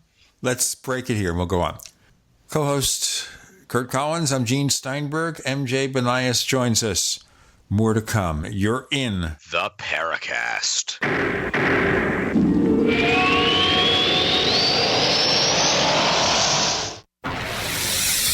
You are listening to GCN. Visit GCNlive.com today. Neighbors, I want to tell you about my favorite graphics app. It's the award-winning Graphic Converter. You know, Graphic Converter is the universal genius for photo editing on your Mac. Join over 1.5 million loyal users for this Swiss Army knife photo editing app. It gives you all you expect from a top-flight image editing app with tons of features, and most important, it's easy to use. It's also far less expensive than that other app that you can only get by subscription. You know, the one I'm talking about. What's more, you can get 20% off with your order right now. So write this down to learn about Graphic Converter. Go to www.lemkesoft.de/Gene. Let me spell that. www.lemkesoft.de/Gene. The answer to being in control of your own healthcare is freedom from insurance. Become part of a group of self-pay patients that come together to share in each other's medical expenses. Individual share amounts begin at $107 a month and $347 for families. Choose from 3 health sharing programs. Holistic treatments may be eligible for sharing. See guidelines. Discount programs available for dental, vision, and pharmacy. Go to libertyoncall.org. That's libertyoncall.org. If you had purchased $100 of Bitcoin in 2010, today you'd have $2,600,000. While that sinks in, you now have a huge cryptocurrency opportunity trading at a guaranteed 7 cents per coin. ProCoin, a coin publicly traded in the open market, easily converted to cash, available in 60 countries, and ProCoin is the only cryptocurrency offering coin-back rewards for consumers and merchants. Take action by June 30th at procoincurrency.net. That's procoincurrency.net. Deadline for 7-cent guarantee is June 30th. Tyler, time to go for our family walk. Just let me nap a little longer. You promised we'd get more active. I know. How come you're so ready to go? It's Superberry's Aronia berries. Aronia what? Aronia berries from superberries.com. They're known for having one of the highest levels of antioxidants that helps with overall wellness. Where'd you get them? I ordered them from superberries.com/radio, and right now we can get a free smoothie recipe book with our order. Plus, we can save $4 at checkout. I can't wait to try them. I'll get the dog. I'll get the kids. Choose health. Eat purple. Superberries.com. Hello, I'm Mike Lindell, the inventor of MyPillow, and like all of you out there, I had problems sleeping. Pillows would go flat, I would flip-flop all night long, I would wake up with a sore neck, maybe a headache, or feel like I needed a nap even though I slept 8 hours. When I invented MyPillow, I wanted it to where you can move the patented fill to give you the exact support you need as an individual, regardless of sleep position. MyPillow will get you into that deep REM sleep faster, and you will stay there longer. It's not about how much time we spend in bed, it's about how much of that quality sleep we get. I do all of my own manufacturing right here in the United States. I have a 10-year warranty. You can wash and dry my pillow, and I give you a 60-day money-back guarantee, so you have nothing to lose. And here's my best offer ever. You can buy one of my pillows and get one absolutely free. Go to mypillow.com or call 800-870-0305 and use promo code GCN. That's mypillow.com or 800-870-0305 with promo code GCN. Looking for that edge during those intimate moments? We see many ads for enhancement, but the side effects include death. At GCN Team, we should change the Healthy Body, Brain, and Heart Pack to the Healthy Libido Pack. The brain and heart are not the only organs that require a healthy vascular system. For proper blood flow at the right moment, go to GCNteam.com or call 877-878-4203. That's 877-878-4203. That's 877-878-4203.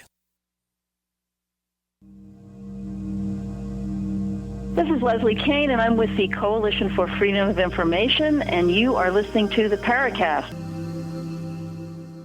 Interesting dialogue there between Curt and MJ on the Paracast this week. Curt?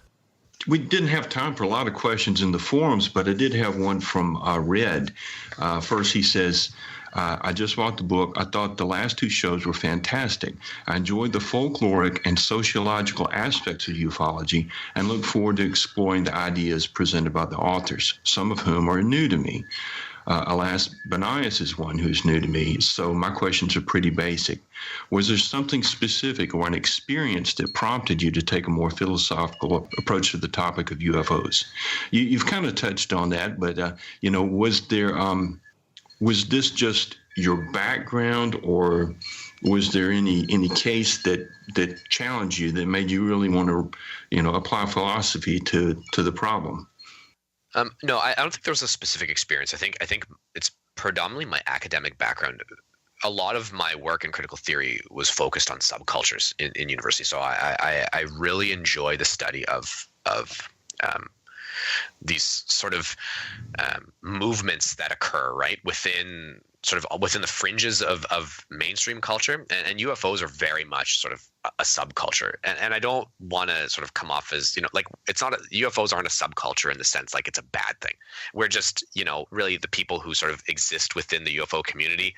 We're not really, in the core of mainstream culture. We're definitely, off to the side there.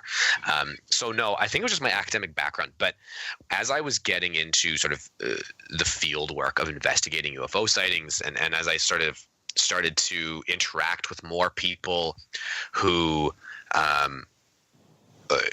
had sightings, or more people who were in the field, just researchers like myself, I started to realize that we all kind of buy into the same stuff, right? We all kind of take leaps of belief or logic towards certain sort of destinations.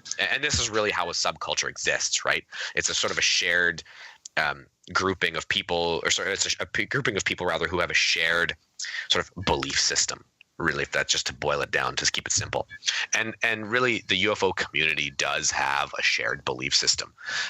We don't necessarily all agree with each other all the time, but we all know what everyone else is talking about, and we can at least have conversations about it because we all know what we're talking about. So that was kind of where I got interested in it. Is very quickly I'd established in my own mind that the UFO community is a subculture, and then from there, as I started applying kind of the philosophy and the theory that I learned in university and in my academic career to it, I started to realize how it sort of fit into sort of my background in philosophy. So that's really the reason. It's also kind of niche. I got to be honest. The other thing that kind of led me down this path is I quickly realized no one else was doing what I was doing. Like, there's not many people out there who sort of do UFO philosophy. Not many.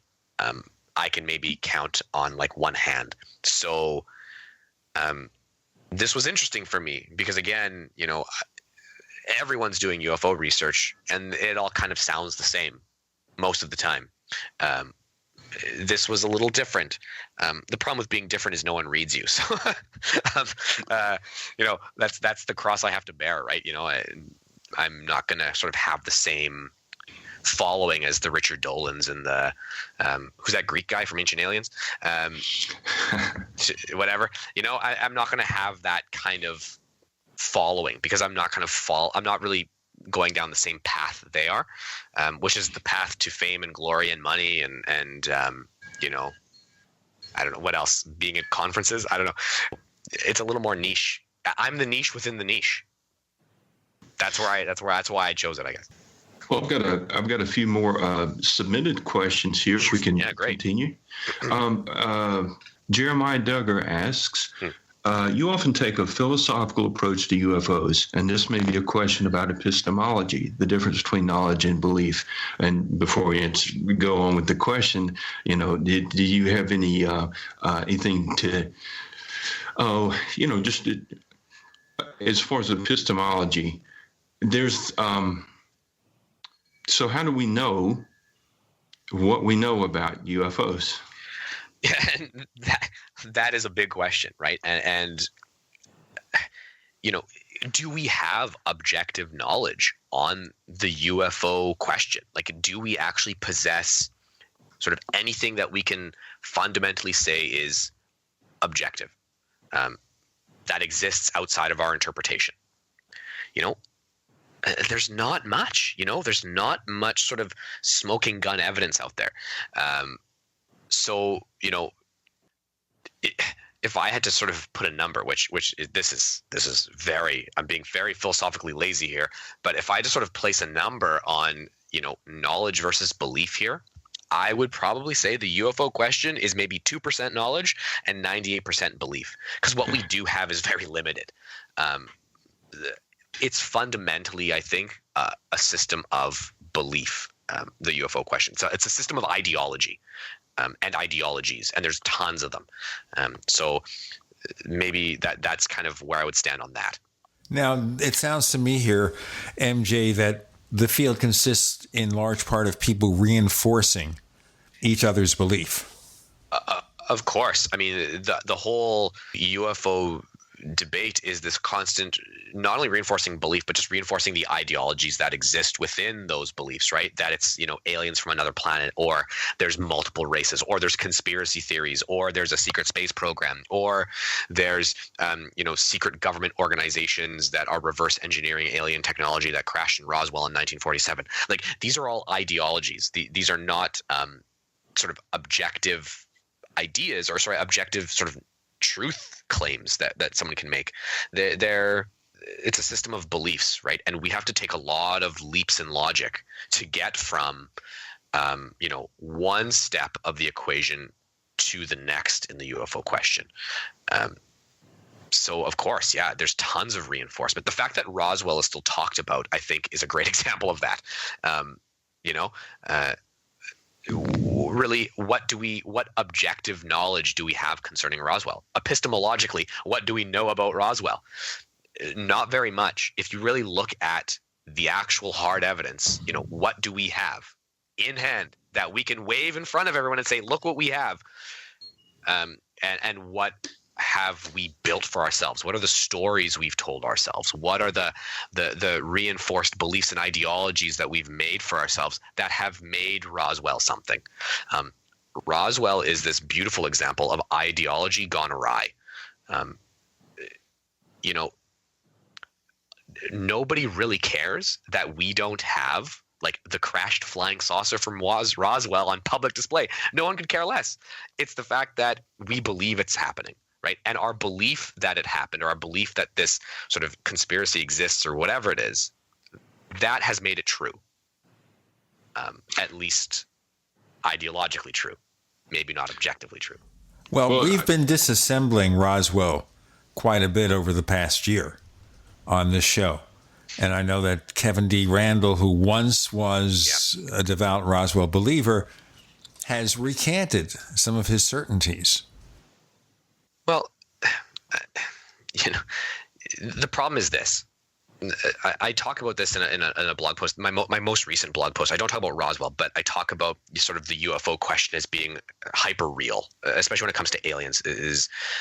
And I think what we've done with Roswell is we've made Roswell a hyper reality. We can't separate the fact or the facts of Roswell from the stories about Roswell. We can't separate them at all. They've become one thing. So when we talk about Roswell, anytime we say the word Roswell, we automatically bring to the table all of this baggage with us that Roswell has, from Nick Redfern's most sort of recent thing that it's some sort of it was like a Japanese test pilots or something. I don't remember what his book was, but he makes the claim that it was like a Operation Paperclip in a sense, but with post-war sort of Japanese POWs or something, all the way to a crash flying saucer, all the way to Project Mogul and it's just a balloon, all the way to the fact that Roswell was not even a thing. Nothing happened at Roswell. It actually didn't happen there. It happened at Dulce. So we have all of these different theories and ideas and these stories, and really that's all they are. They're stories about what happened at Roswell, and we can't separate those stories from the reality of the situation, the capital R reality of the situation. The stories have become the reality, and this is why Roswell is sort of hyper real. It's because it doesn't matter what actually happened at Roswell. It really doesn't. Not anymore. Right. Let's get into more of that in our next segment. We've got MJ Banias, Gene Steinberg, Curt Collins. You're in the Paracast.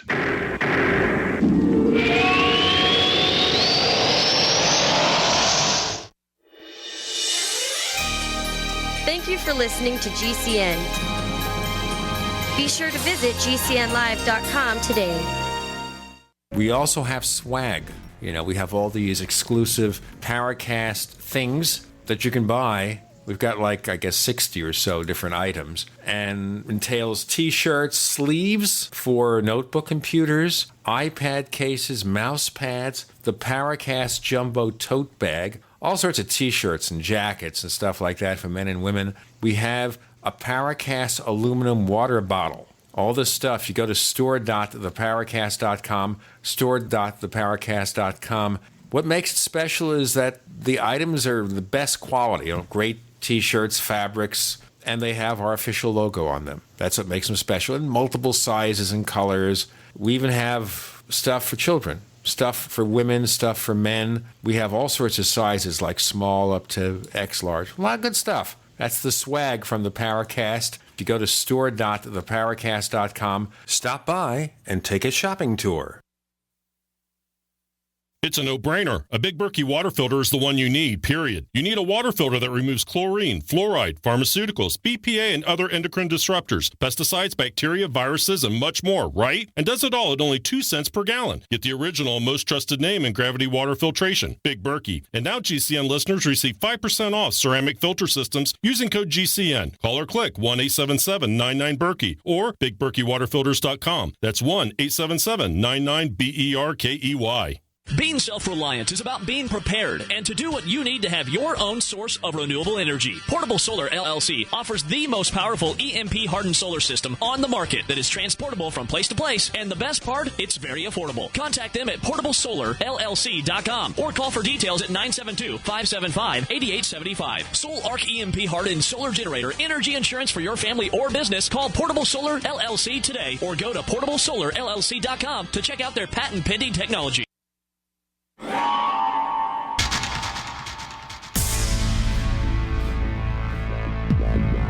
Welcome back to the Paracast, the gold standard of paranormal radio. And now, here's Gene Steinberg.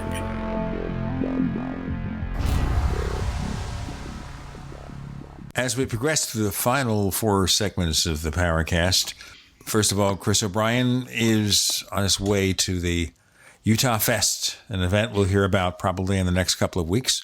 We want to remind you that we have another radio show. It's called After the Paracast. To hear that show, you've got to subscribe to the Paracast Plus at plus.theparacast.com. When you go there, we give you the sign-up instructions. It's $1.49 a week. Half the price of a Starbucks coffee. And you also get the commercial-free version of this show. You like that deal, huh, guys? Definitely. It's so unfortunate as we progress and look at the culture that Roswell is the linchpin UFO case of the ages that started in such a strange way that it happened, and then they said it's only a balloon, and then 30 years later, people wake up as if they were asleep, and suddenly Roswell was a thing because somebody talked to Stanton Friedman at some kind of meeting, and they follow it up, and William Moore is involved, and they get Charles Berlitz, who never met a fake story he couldn't promote. I knew Charles Berlitz, and he had this twinkle in his eye, and he said to me, "I'm as honest as the day is long." And when someone says that to you, what he's really telling you. Who wants to take it from here? I can say a couple of things about Roswell because it got all the press, but I've got a friend, Ivan DeFoy, and he's going back and examining these old newspaper stories, and they're fascinating, especially, many of these you've read bits about it in UFO history, but a couple of things that in this surrounding Roswell era, they were finding balloons all over the place, or the Rowan targets.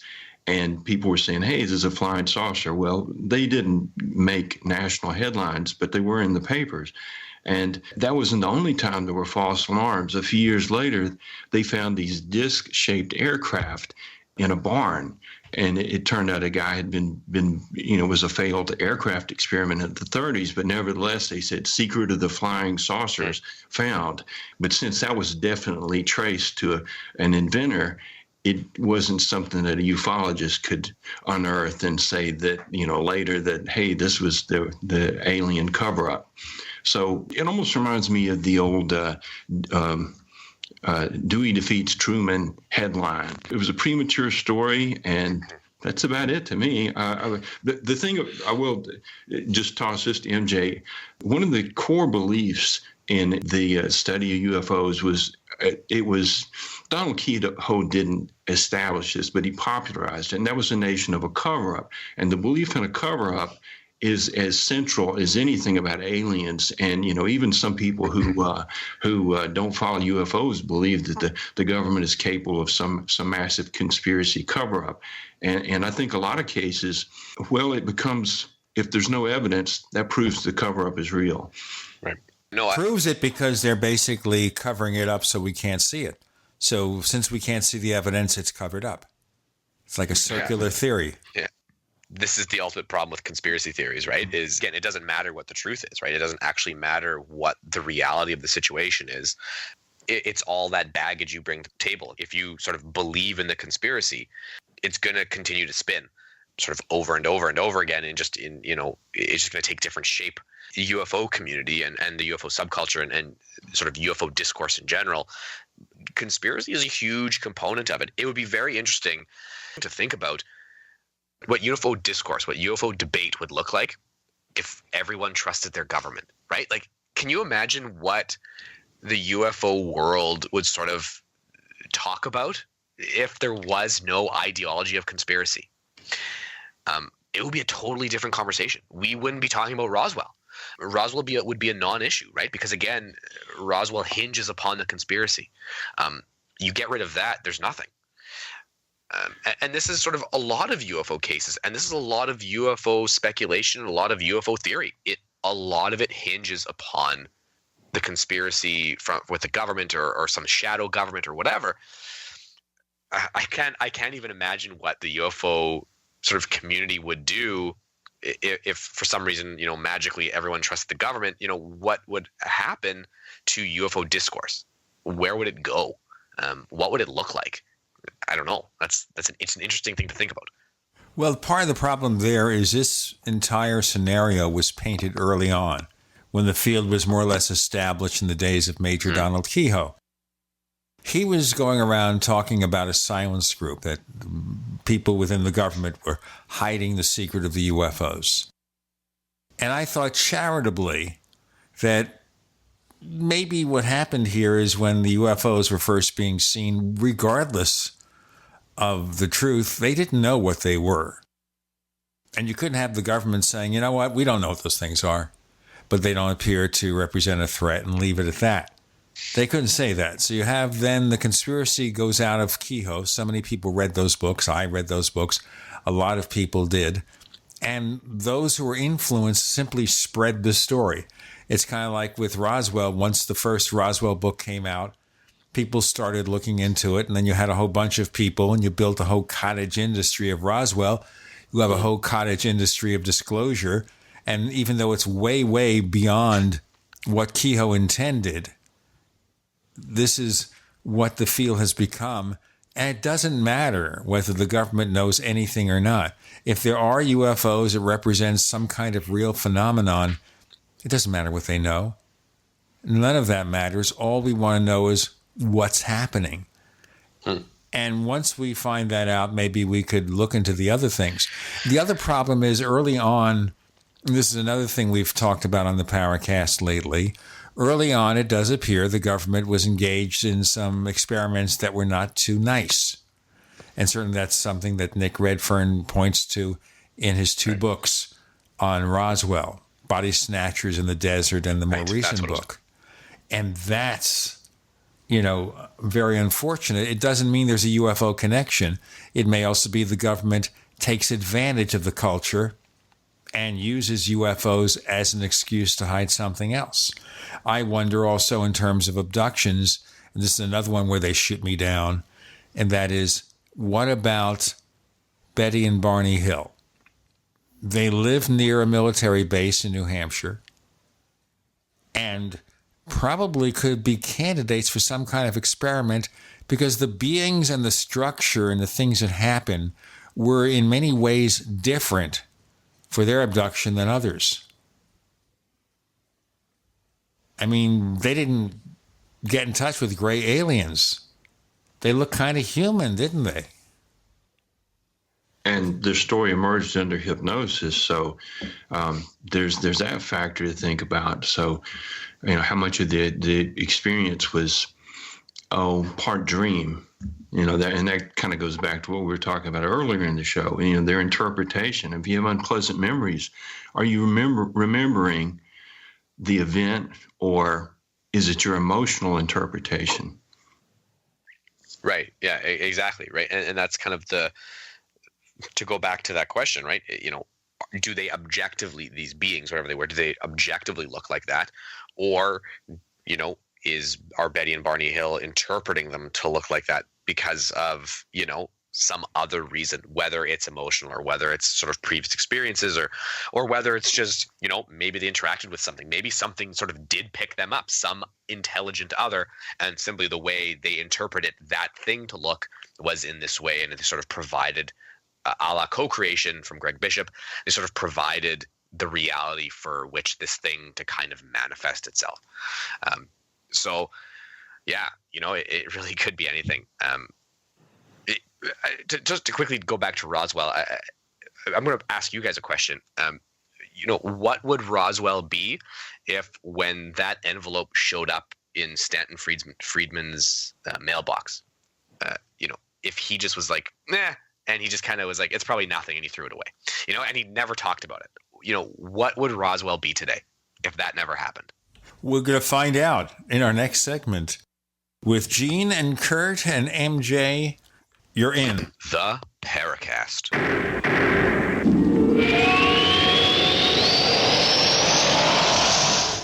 Neighbors, I want to tell you about my favorite graphics app. It's the award-winning Graphic Converter. Graphic Converter is the universal genius for photo editing on your Mac. Join over 1.5 million loyal users for this Swiss Army knife photo editing app. It gives you all you expect from a top-flight image editing app with tons of features, and most important, it's easy to use. It's also far less expensive than that other app that you can only get by subscription. The one I'm talking about. What's more, you can get 20% off with your order right now. So write this down to learn about Graphic Converter. Go to www.lemkesoft.de/Gene. Let me spell that. www.lemkesoft.de/Gene. Are you drowning in debt? Are you struggling to make minimum payments? Did you know that on average a household with at least one credit card struggles with over $10,000 in credit card debt? If this sounds like you, know that it's not your fault. Credit card debt happens to good people. Credit card companies lure you in with low introductory rates and low minimum payments. Before you know it, you're in over your head. We've helped thousands of good people just like you become debt-free with our Debt Reset program that will dramatically reduce your debt down to a fraction of what you owe. Our Debt Reset program is customized to get you debt-free in as little as 24 to 48 months with one low monthly payment. If you owe over $10,000 in credit card debt or even personal loans, call 800-912-6177. There are no upfront fees or out-of-pocket expenses. You don't pay a dime until we succeed. Call now to see how the Debt Reset program can work for you. 800-912-6177. That's 800-912-6177. Again, 800-912-6177. You've been hearing Dr. Wallach talking about 90 essential nutrients, keeping the body healthy. GCNteam.com now has Beyond Tangy Tangerine tablets, 60 plant-derived minerals, 16 vitamins, 12 amino acids, packed in a powerful tablet. But that's not it. 160,000 auric points, a knockout punch to free radicals. Call 877-878-4203 or go to GCNteam.com. That's 877-878-4203. Message and data rates may apply. Warning, texting while driving is illegal just about everywhere. So if you want 20/20 vision and you're driving, pull over when you can. Because a life-changing offer is just one text away. The LASIK Vision Institute is now offering absolutely free evaluations and dramatically low prices on high-quality LASIK. Text the word CLEAR88 to 350350 to get the latest FDA-approved LASIK technology for a fraction of what others charge. Text to schedule your free appointment to see if LASIK is right for you. Results may vary. Don't miss out. When you text CLEAR88 to 350350, you'll also get an extra 20% discount off our already low-cost services. We've already performed over 1 million procedures. Today, it's your turn. Discover how you can get the quality LASIK experience you've always wanted for a fraction of what others charge. This great offer is just one text away. Text CLEAR88 to 350350. That's CLEAR88 to 350350.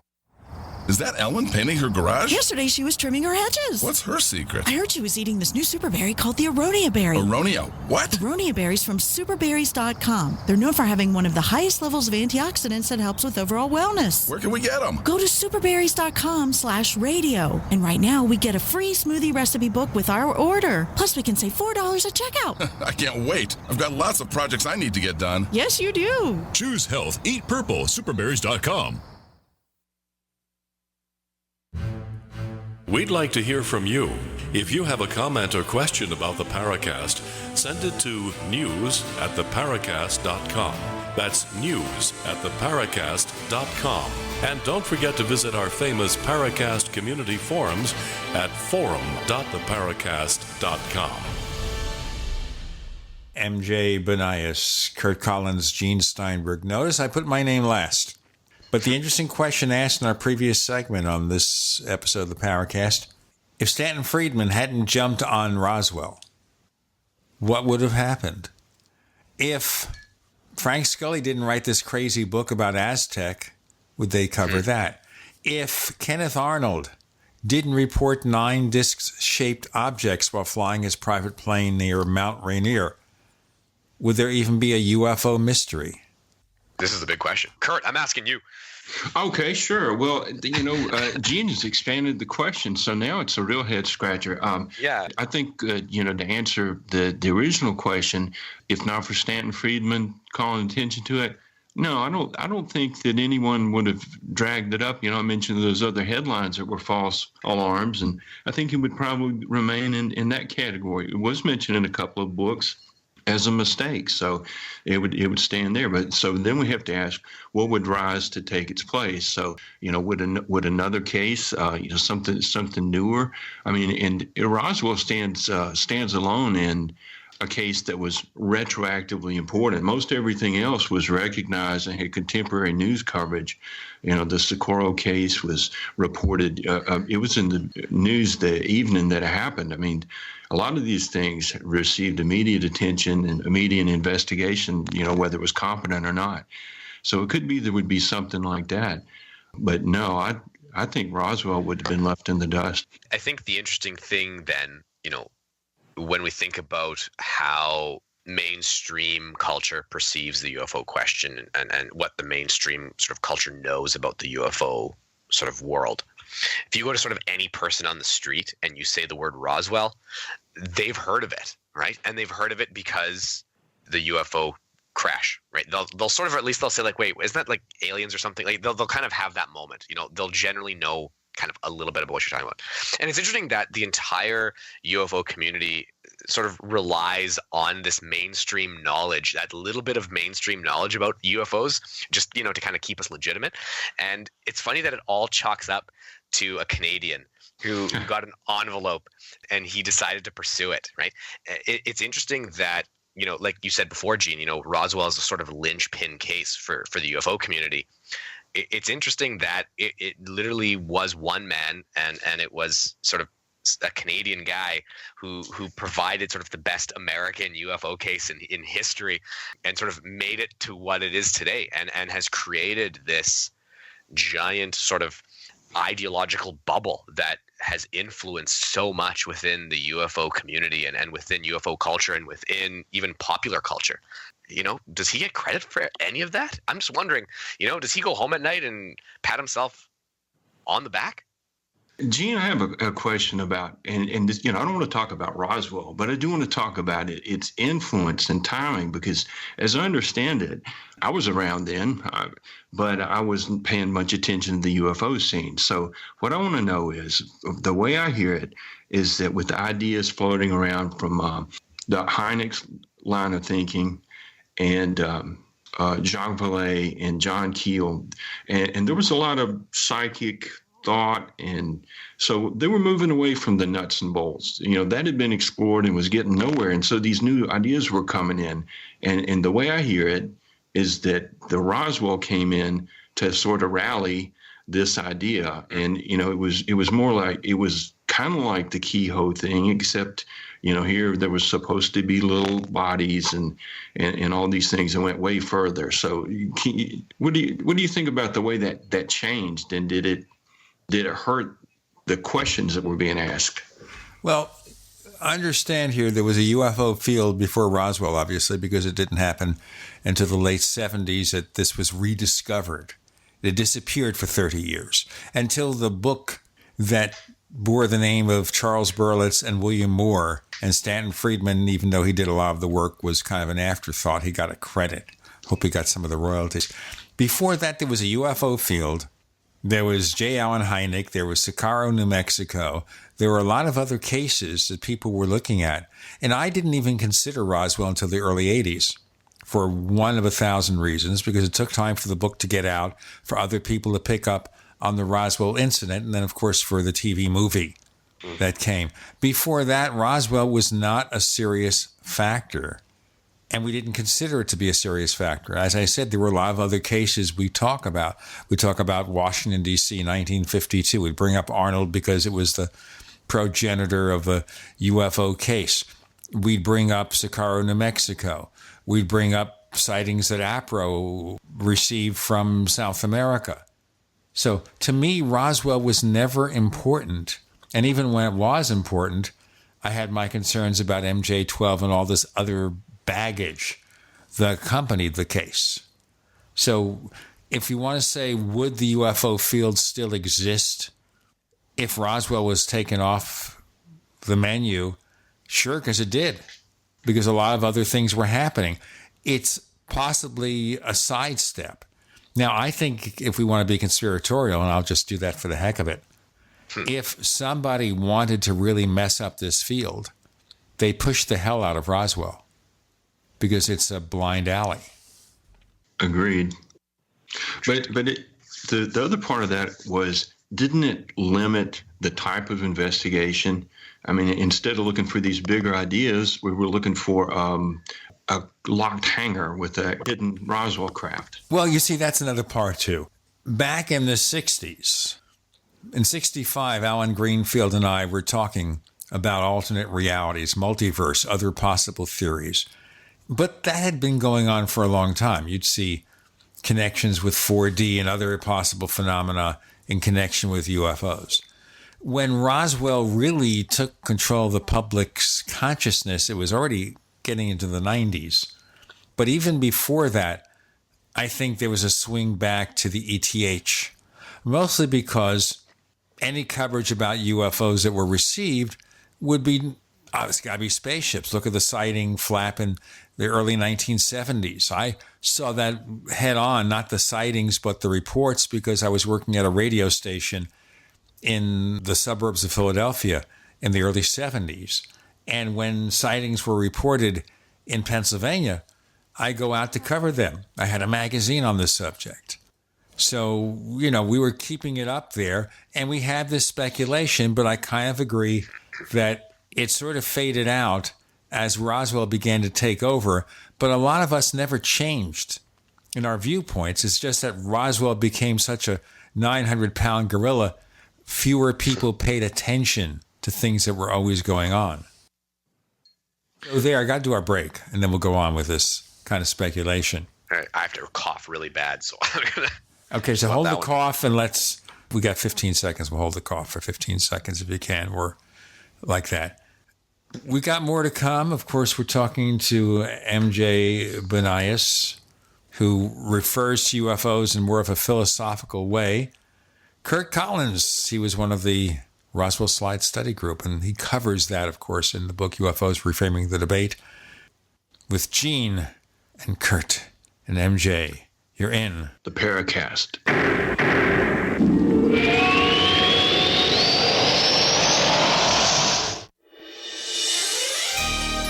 Thank you for listening to GCN. Be sure to visit GCNlive.com today.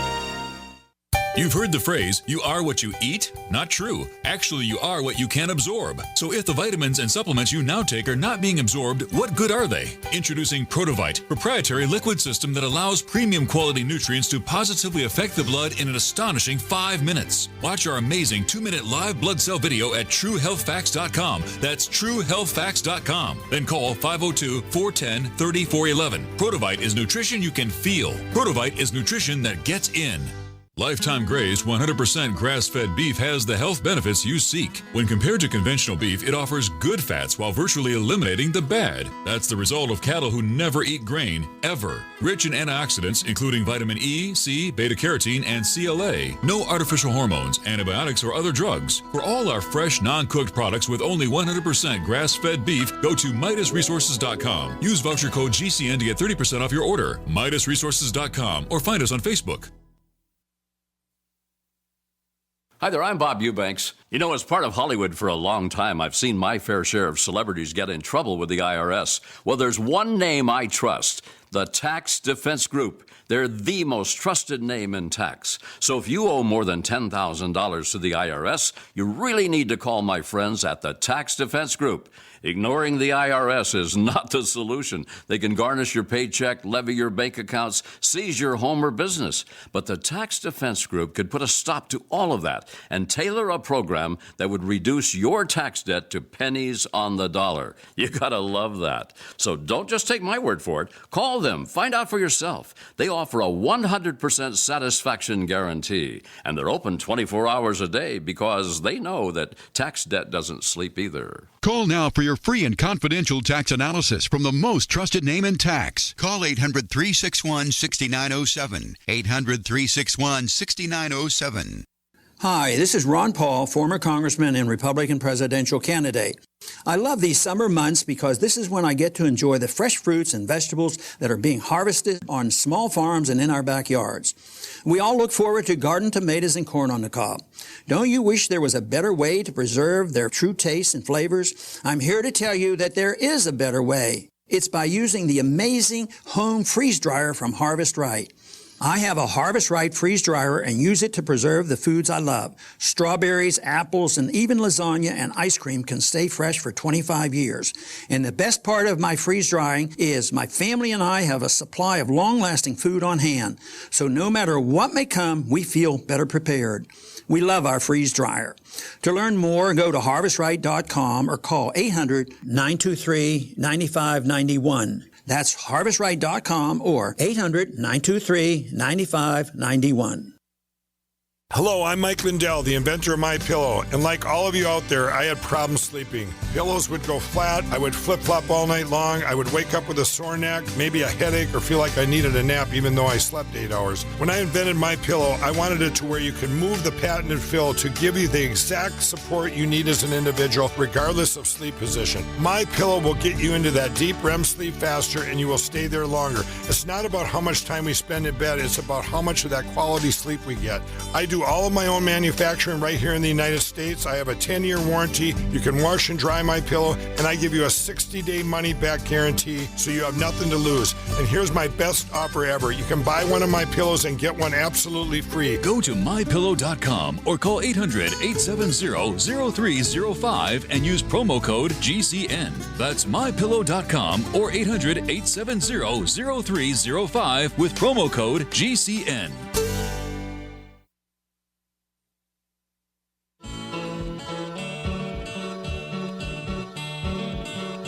This is Micah Hanks of the Gray Alien Report, and you're listening to the Paracast, the gold standard of paranormal radio.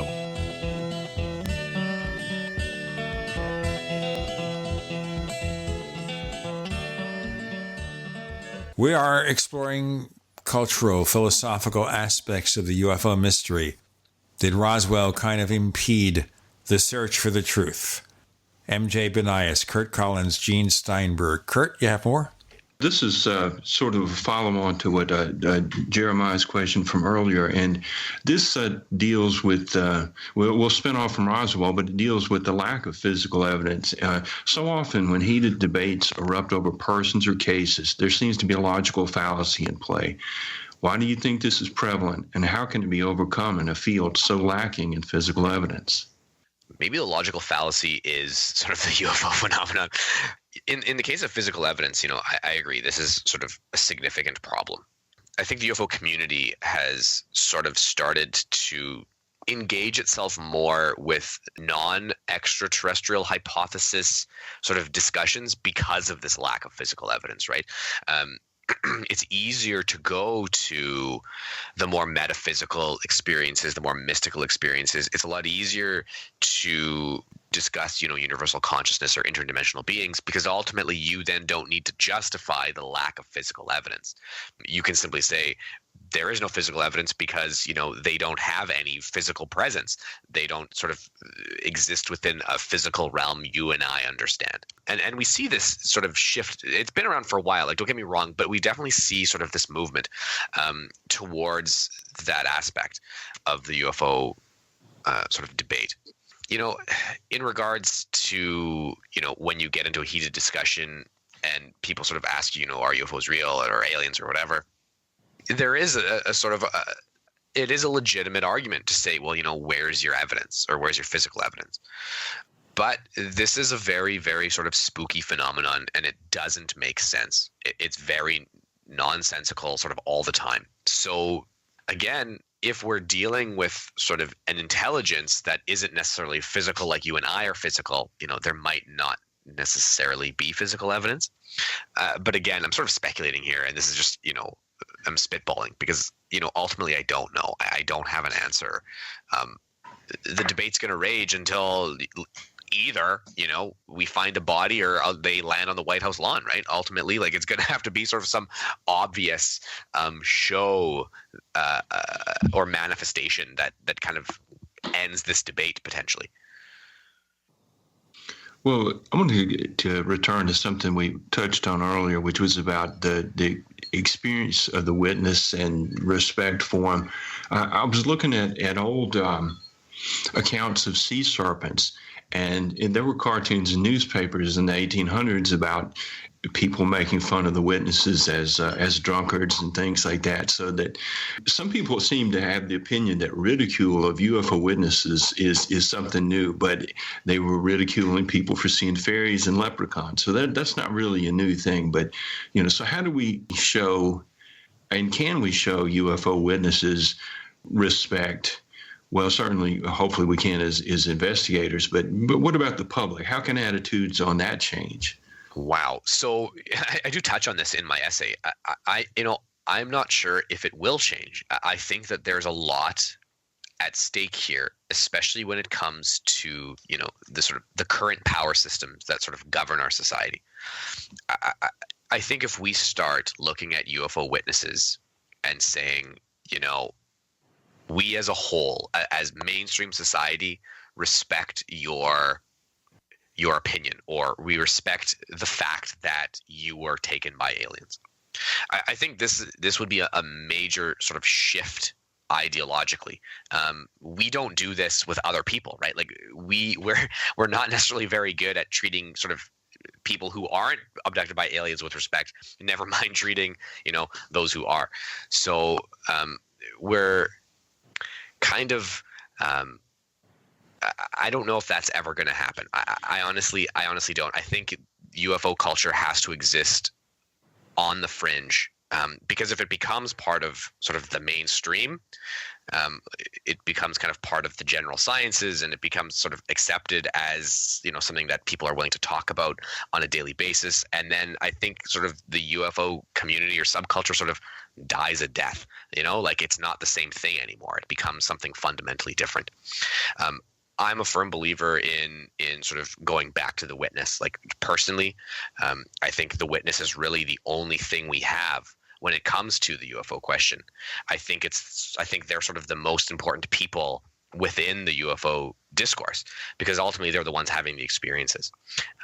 Because there is no physical evidence really ever that allows them, or sort of allows us rather, to have a clear image of what's going on.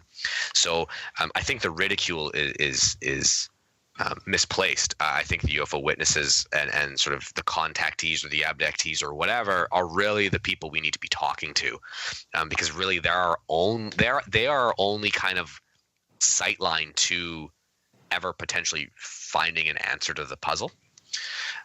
But will it ever sort of be accepted by the mainstream, or will they ever be accepted by the mainstream?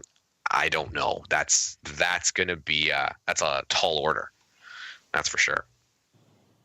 Well, one of the things that has bothered me is that I feel like a lot of times UFO investigators have been intrusive in the investigation and have influenced the witnesses. For example, we mentioned the Socorro case a few times, but Officer Lonnie Zamora saw this object, and because it looked mechanical and there seemed to be footprints, it was investigated as a machine. But if you listen to his testimony, he thought this was, he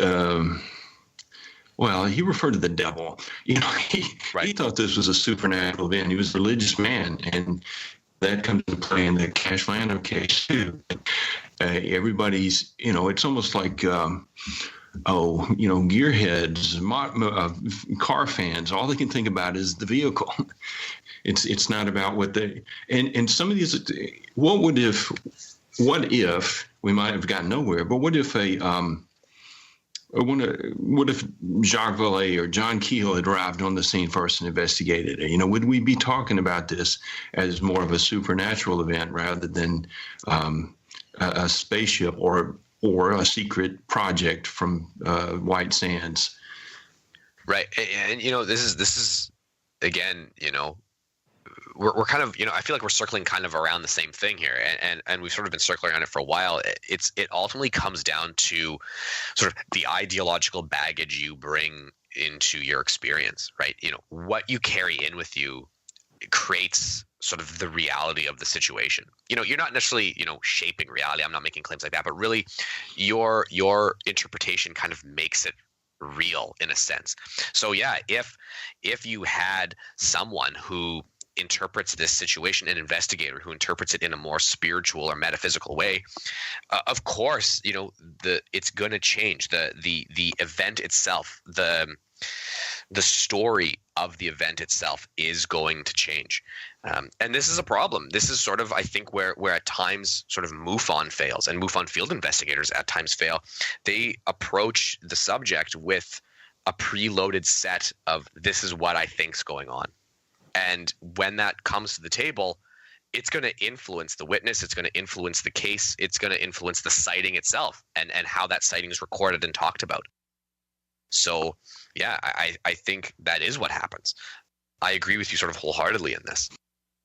I can give you an example of a really, and this wasn't a trained investigator. This is from the case of the Roswell slides.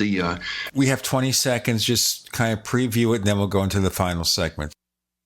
I have an example from the Roswell slides about a bad investigator, but we'll save that for after the break. We've got Curt Collins as our guest co-host, Chris O'Brien is on his way to the Utah Fest. We're going to have to find out what that's about. MJ Banias joining us for the first time. It won't be the last. A lot more to come. I'm Gene Steinberg, and you're not. No, that's not the way to do it. You're in the Paracast.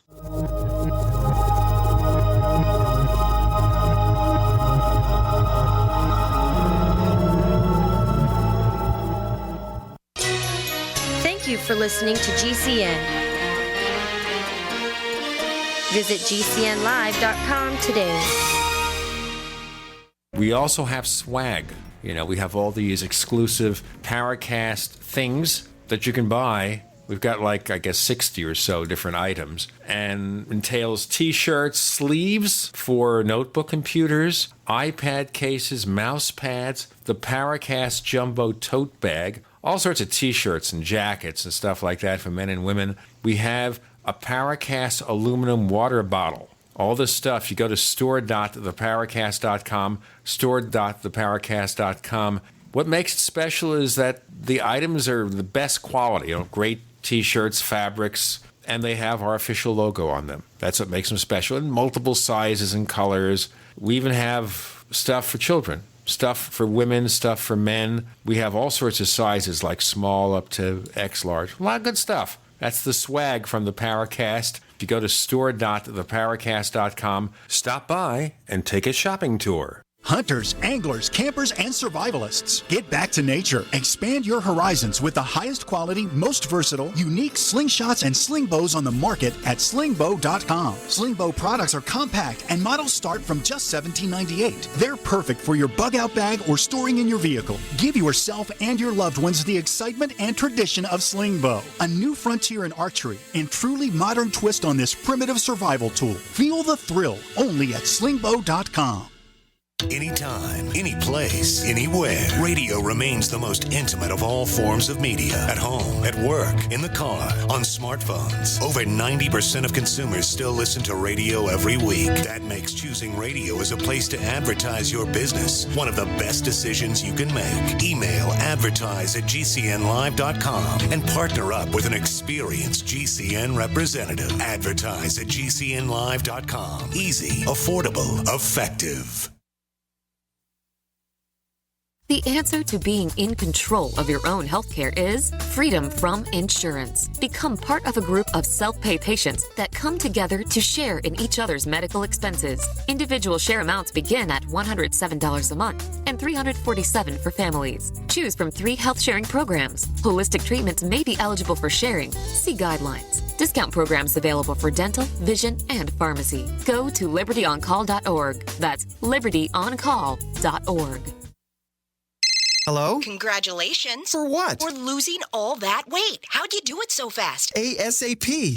What? What's that mean? Are you ready to get as skinny as possible, as soon as possible, as simple as possible, and as sexy as possible? I'm listening. Then get with the ASAP program. It's real and it works. No smooth talk, no slick advertising, and no exaggerated claims of success. I've got to know more. Welcome to ASAP, as slim as possible. Whether you have 10, 20, or 50 pounds to lose, ASAP ASAP is your weight loss answer. ASAP targets the abnormal fat reserves and makes them available to be burned as fuel and contains no caffeine or hormones. Order ASAP at wholesale prices or join the team to share the business with others. Visit GCNteam.com or call 877-878-4203. GCNteam.com or call 877-878-4203. Lose weight and look great with ASAP, as slim as possible. Be prepared for the next disaster with the Shelter Pod. The Shelter Pod is a large, all-season, heavy-duty, quick-deploy shelter. The Shelter Pod system can be set up in 30 seconds and includes an emergency medical kit, water filter, survival tools, and more. Are you prepared to take care of your family? Do you have everything in one place ready to go? Get it now or enter to win a complete Shelter Pod system at shelterpod.com. The Shelter Pod at shelterpod.com. Shelter when you need it most.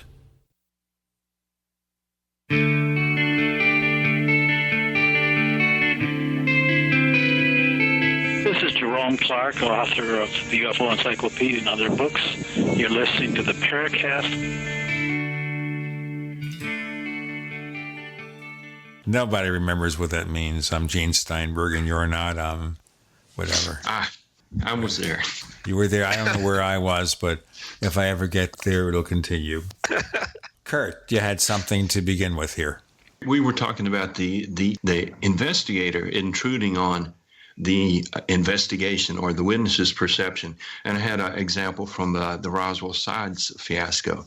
So the Slides promoter, Adam Dew, went to supposedly the last living Roswell witness. And so he opens his laptop and basically says, "Hey, does this look like the alien you saw?" Well, that's like a botched, what do they call that? The subject photos, that a police would show, he would say, "Hey, is this the guy that robbed your bank?" You show a photo array and let them choose. And sometimes they do a trick and they don't even have the guy in there, as a test so that the person is actually looking and considering. But this was such a botched method. And the guy says, yeah, that's pretty close. So, that's terrible. So it's very easy, especially for a authority figure to come in and to sort of shape the witness's testimony and have, you saw a bright silver saucer, right? And they may get the witness to agree to them. And even some of the things that are passive, like we were talking about the MUFON investigation, when you submit a witness report, there's this long questionnaire. And as a test, I filled one out one time. I'd seen a shooting star, and I said, "Hey, this will be a good way to kind of test the system." And I started reading, and it said, "Did you have any thoughts as this occurred, or did you have any feelings and things?" I didn't, but it made me kind of question myself, and it was a person asking me that in a suggestive way. I might have agreed and said, "Well, yeah, I did have this feeling of oneness," or and it wouldn't have been real. Yeah, there's definitely a lot of leading questions that can get you down that path. And that's a great example that you just mentioned, right? I think one of the questions concerns, did you have any physical discomfort or emotional sort of anxiety or whatever during the event? There's a sort of this question, by witnessing the light in the sky, did you have a physical or physiological reaction to it? And that's totally a leading question, right? Because people would say, "Well, yeah, next day I had a headache. So is that related?" I don't know. I'd asked Chris Rutkowski about what he felt like was the best UFO reporting form, and he said he didn't think there was one. He said you need to give the witness the opportunity to tell their story. And, once that's out, you can ask some further questions about it. But, you're not trying to get them to work off a checklist. It's to reveal information, not shape it. Exactly. And the problem is, again, MUFON's, alleged mission is to be scientific, and it's to sort of collect data. So it has to sort of be done in an orderly fashion. Like, you understand that, right? Like, it has to be sort of in this checklist style system, because otherwise, how do you input data then into a database? However, ultimately, what does all that data do, right? Do we consider all of that data evidence, especially since, the way it's collected and investigated is sometimes sloppy and we can't really sit there and say, yeah, no, this is, hard and fast proof that, UFOs are flying by and it's intelligent and whatever. Doing it the other way allows for, significantly more, sort of honest witness testimony that isn't led by anyone. They're sort of just telling you what happened, I guess, and potentially that could include how they felt. But ultimately, the MUFON way doesn't necessarily sort of make more sense, or really, unless somebody has physical evidence, right? Unless somebody has something that's testable that we can recreate over and over and over again, or we can scrutinize in laboratory conditions or whatever, what are we going to have? We're going to have a story. Whether that story exists in a checklist with sort of data sets and data points, or whether that story exists just long form, this is my experience, you're collecting the same thing. You're just organizing it differently, I suppose. The MUFON way maybe does lead the witness a little bit because there's questions on the checklist that sort of need to be asked. But again, you had this strange experience, you had a headache the next day, maybe it's connected. And then, in your own mind, yeah, I guess it is connected. The UFO gave me a headache. Whereas in, like I said, you might be a little more honest in the long form style, like as Chris says, right? This sort of just tell me what happened. But it hinges upon, it all hinges upon the evidence. And if you don't have it, you have a great story that, may have happened for all we know.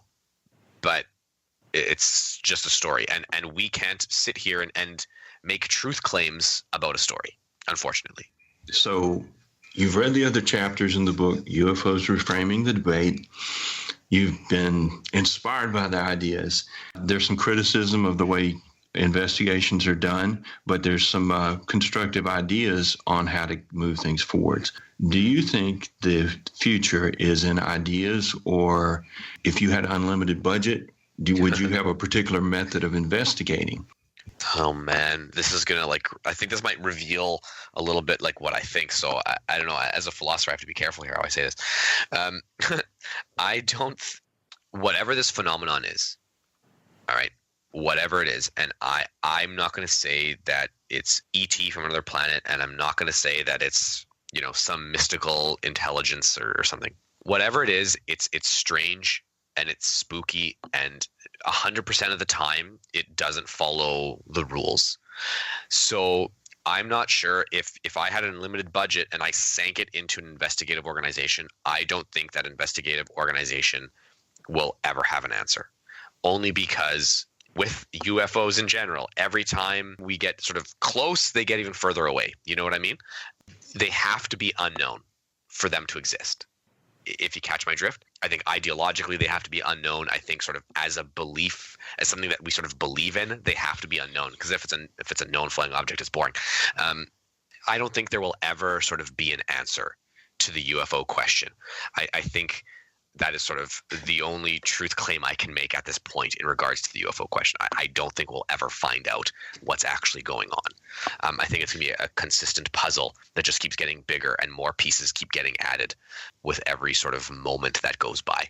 So, Curt, I'm going to have to answer your question with this cryptic, we'll never have an answer, I think, answer. Yeah. Curt Collins, you've got a blog out there. Tell our listeners that want to find more of the things you do. Where do they check you out? My blog is called blueblurrylines.com. Okay, what kind of stuff do you have over there? Oh, well, I've got lots of articles investigating the Cash Landrum UFO case. That's a special point of interest to me. I've also got a number of things, in the Roswell slide investigation and just, any other commentary that strikes my interest. A lot of historical UFO details as well. And I'd like to point out that the JimMosley.com site, remembering UFO mythmaker, pioneer James W. Mosley, is worth a look. There's lots of photographs and articles there, too. That's JimMosley.com. MJ, where can we find more of your stuff? So I do write for Mysterious Universe, which is sort of a paranormal news site. However, my true passion is on my own blog, and that's at www.terraobscura.net. And that's sort of where you can find my philosophical ramblings and rantings concerning the UFO question. You can find us on Twitter. Look for the Paracast. Look for the Paracast on Twitter. Look for a pair of Paracast fan clubs over at Facebook. And, of course, we want to remind you about the Paracast Plus. It's our premium package where we offer the After the Paracast podcast. And, by the way, Curt Collins will be rejoining us on After the Paracast this week. Last week we had Red Pill Junkie. A few weeks back we had Monty Shriver, who lived in Aztec, New Mexico, when a flying saucer allegedly crashed there, and he said didn't happen. You can get After the Paracast by joining up the Paracast Plus. You also get the commercial-free version of this show, free of all the network ads. 41 minutes of those ads are taken out. Better quality audio. To find more, go to plus.theparacast.com. That's plus.theparacast.com. The subscription rates start at just $1.49 a week. We give you all the sign-up instructions at plus.theparacast.com. Curt Collins, MJ Banias, thank you both for joining us on the Paracast. Thank you, Gene. It was a pleasure. It's been an honor. I've had a great time. Thank you very much.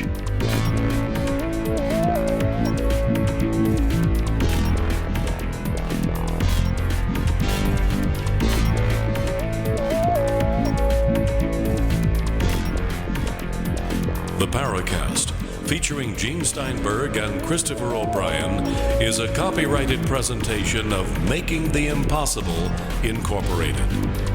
Tune in next week for a new adventure in The Paracast.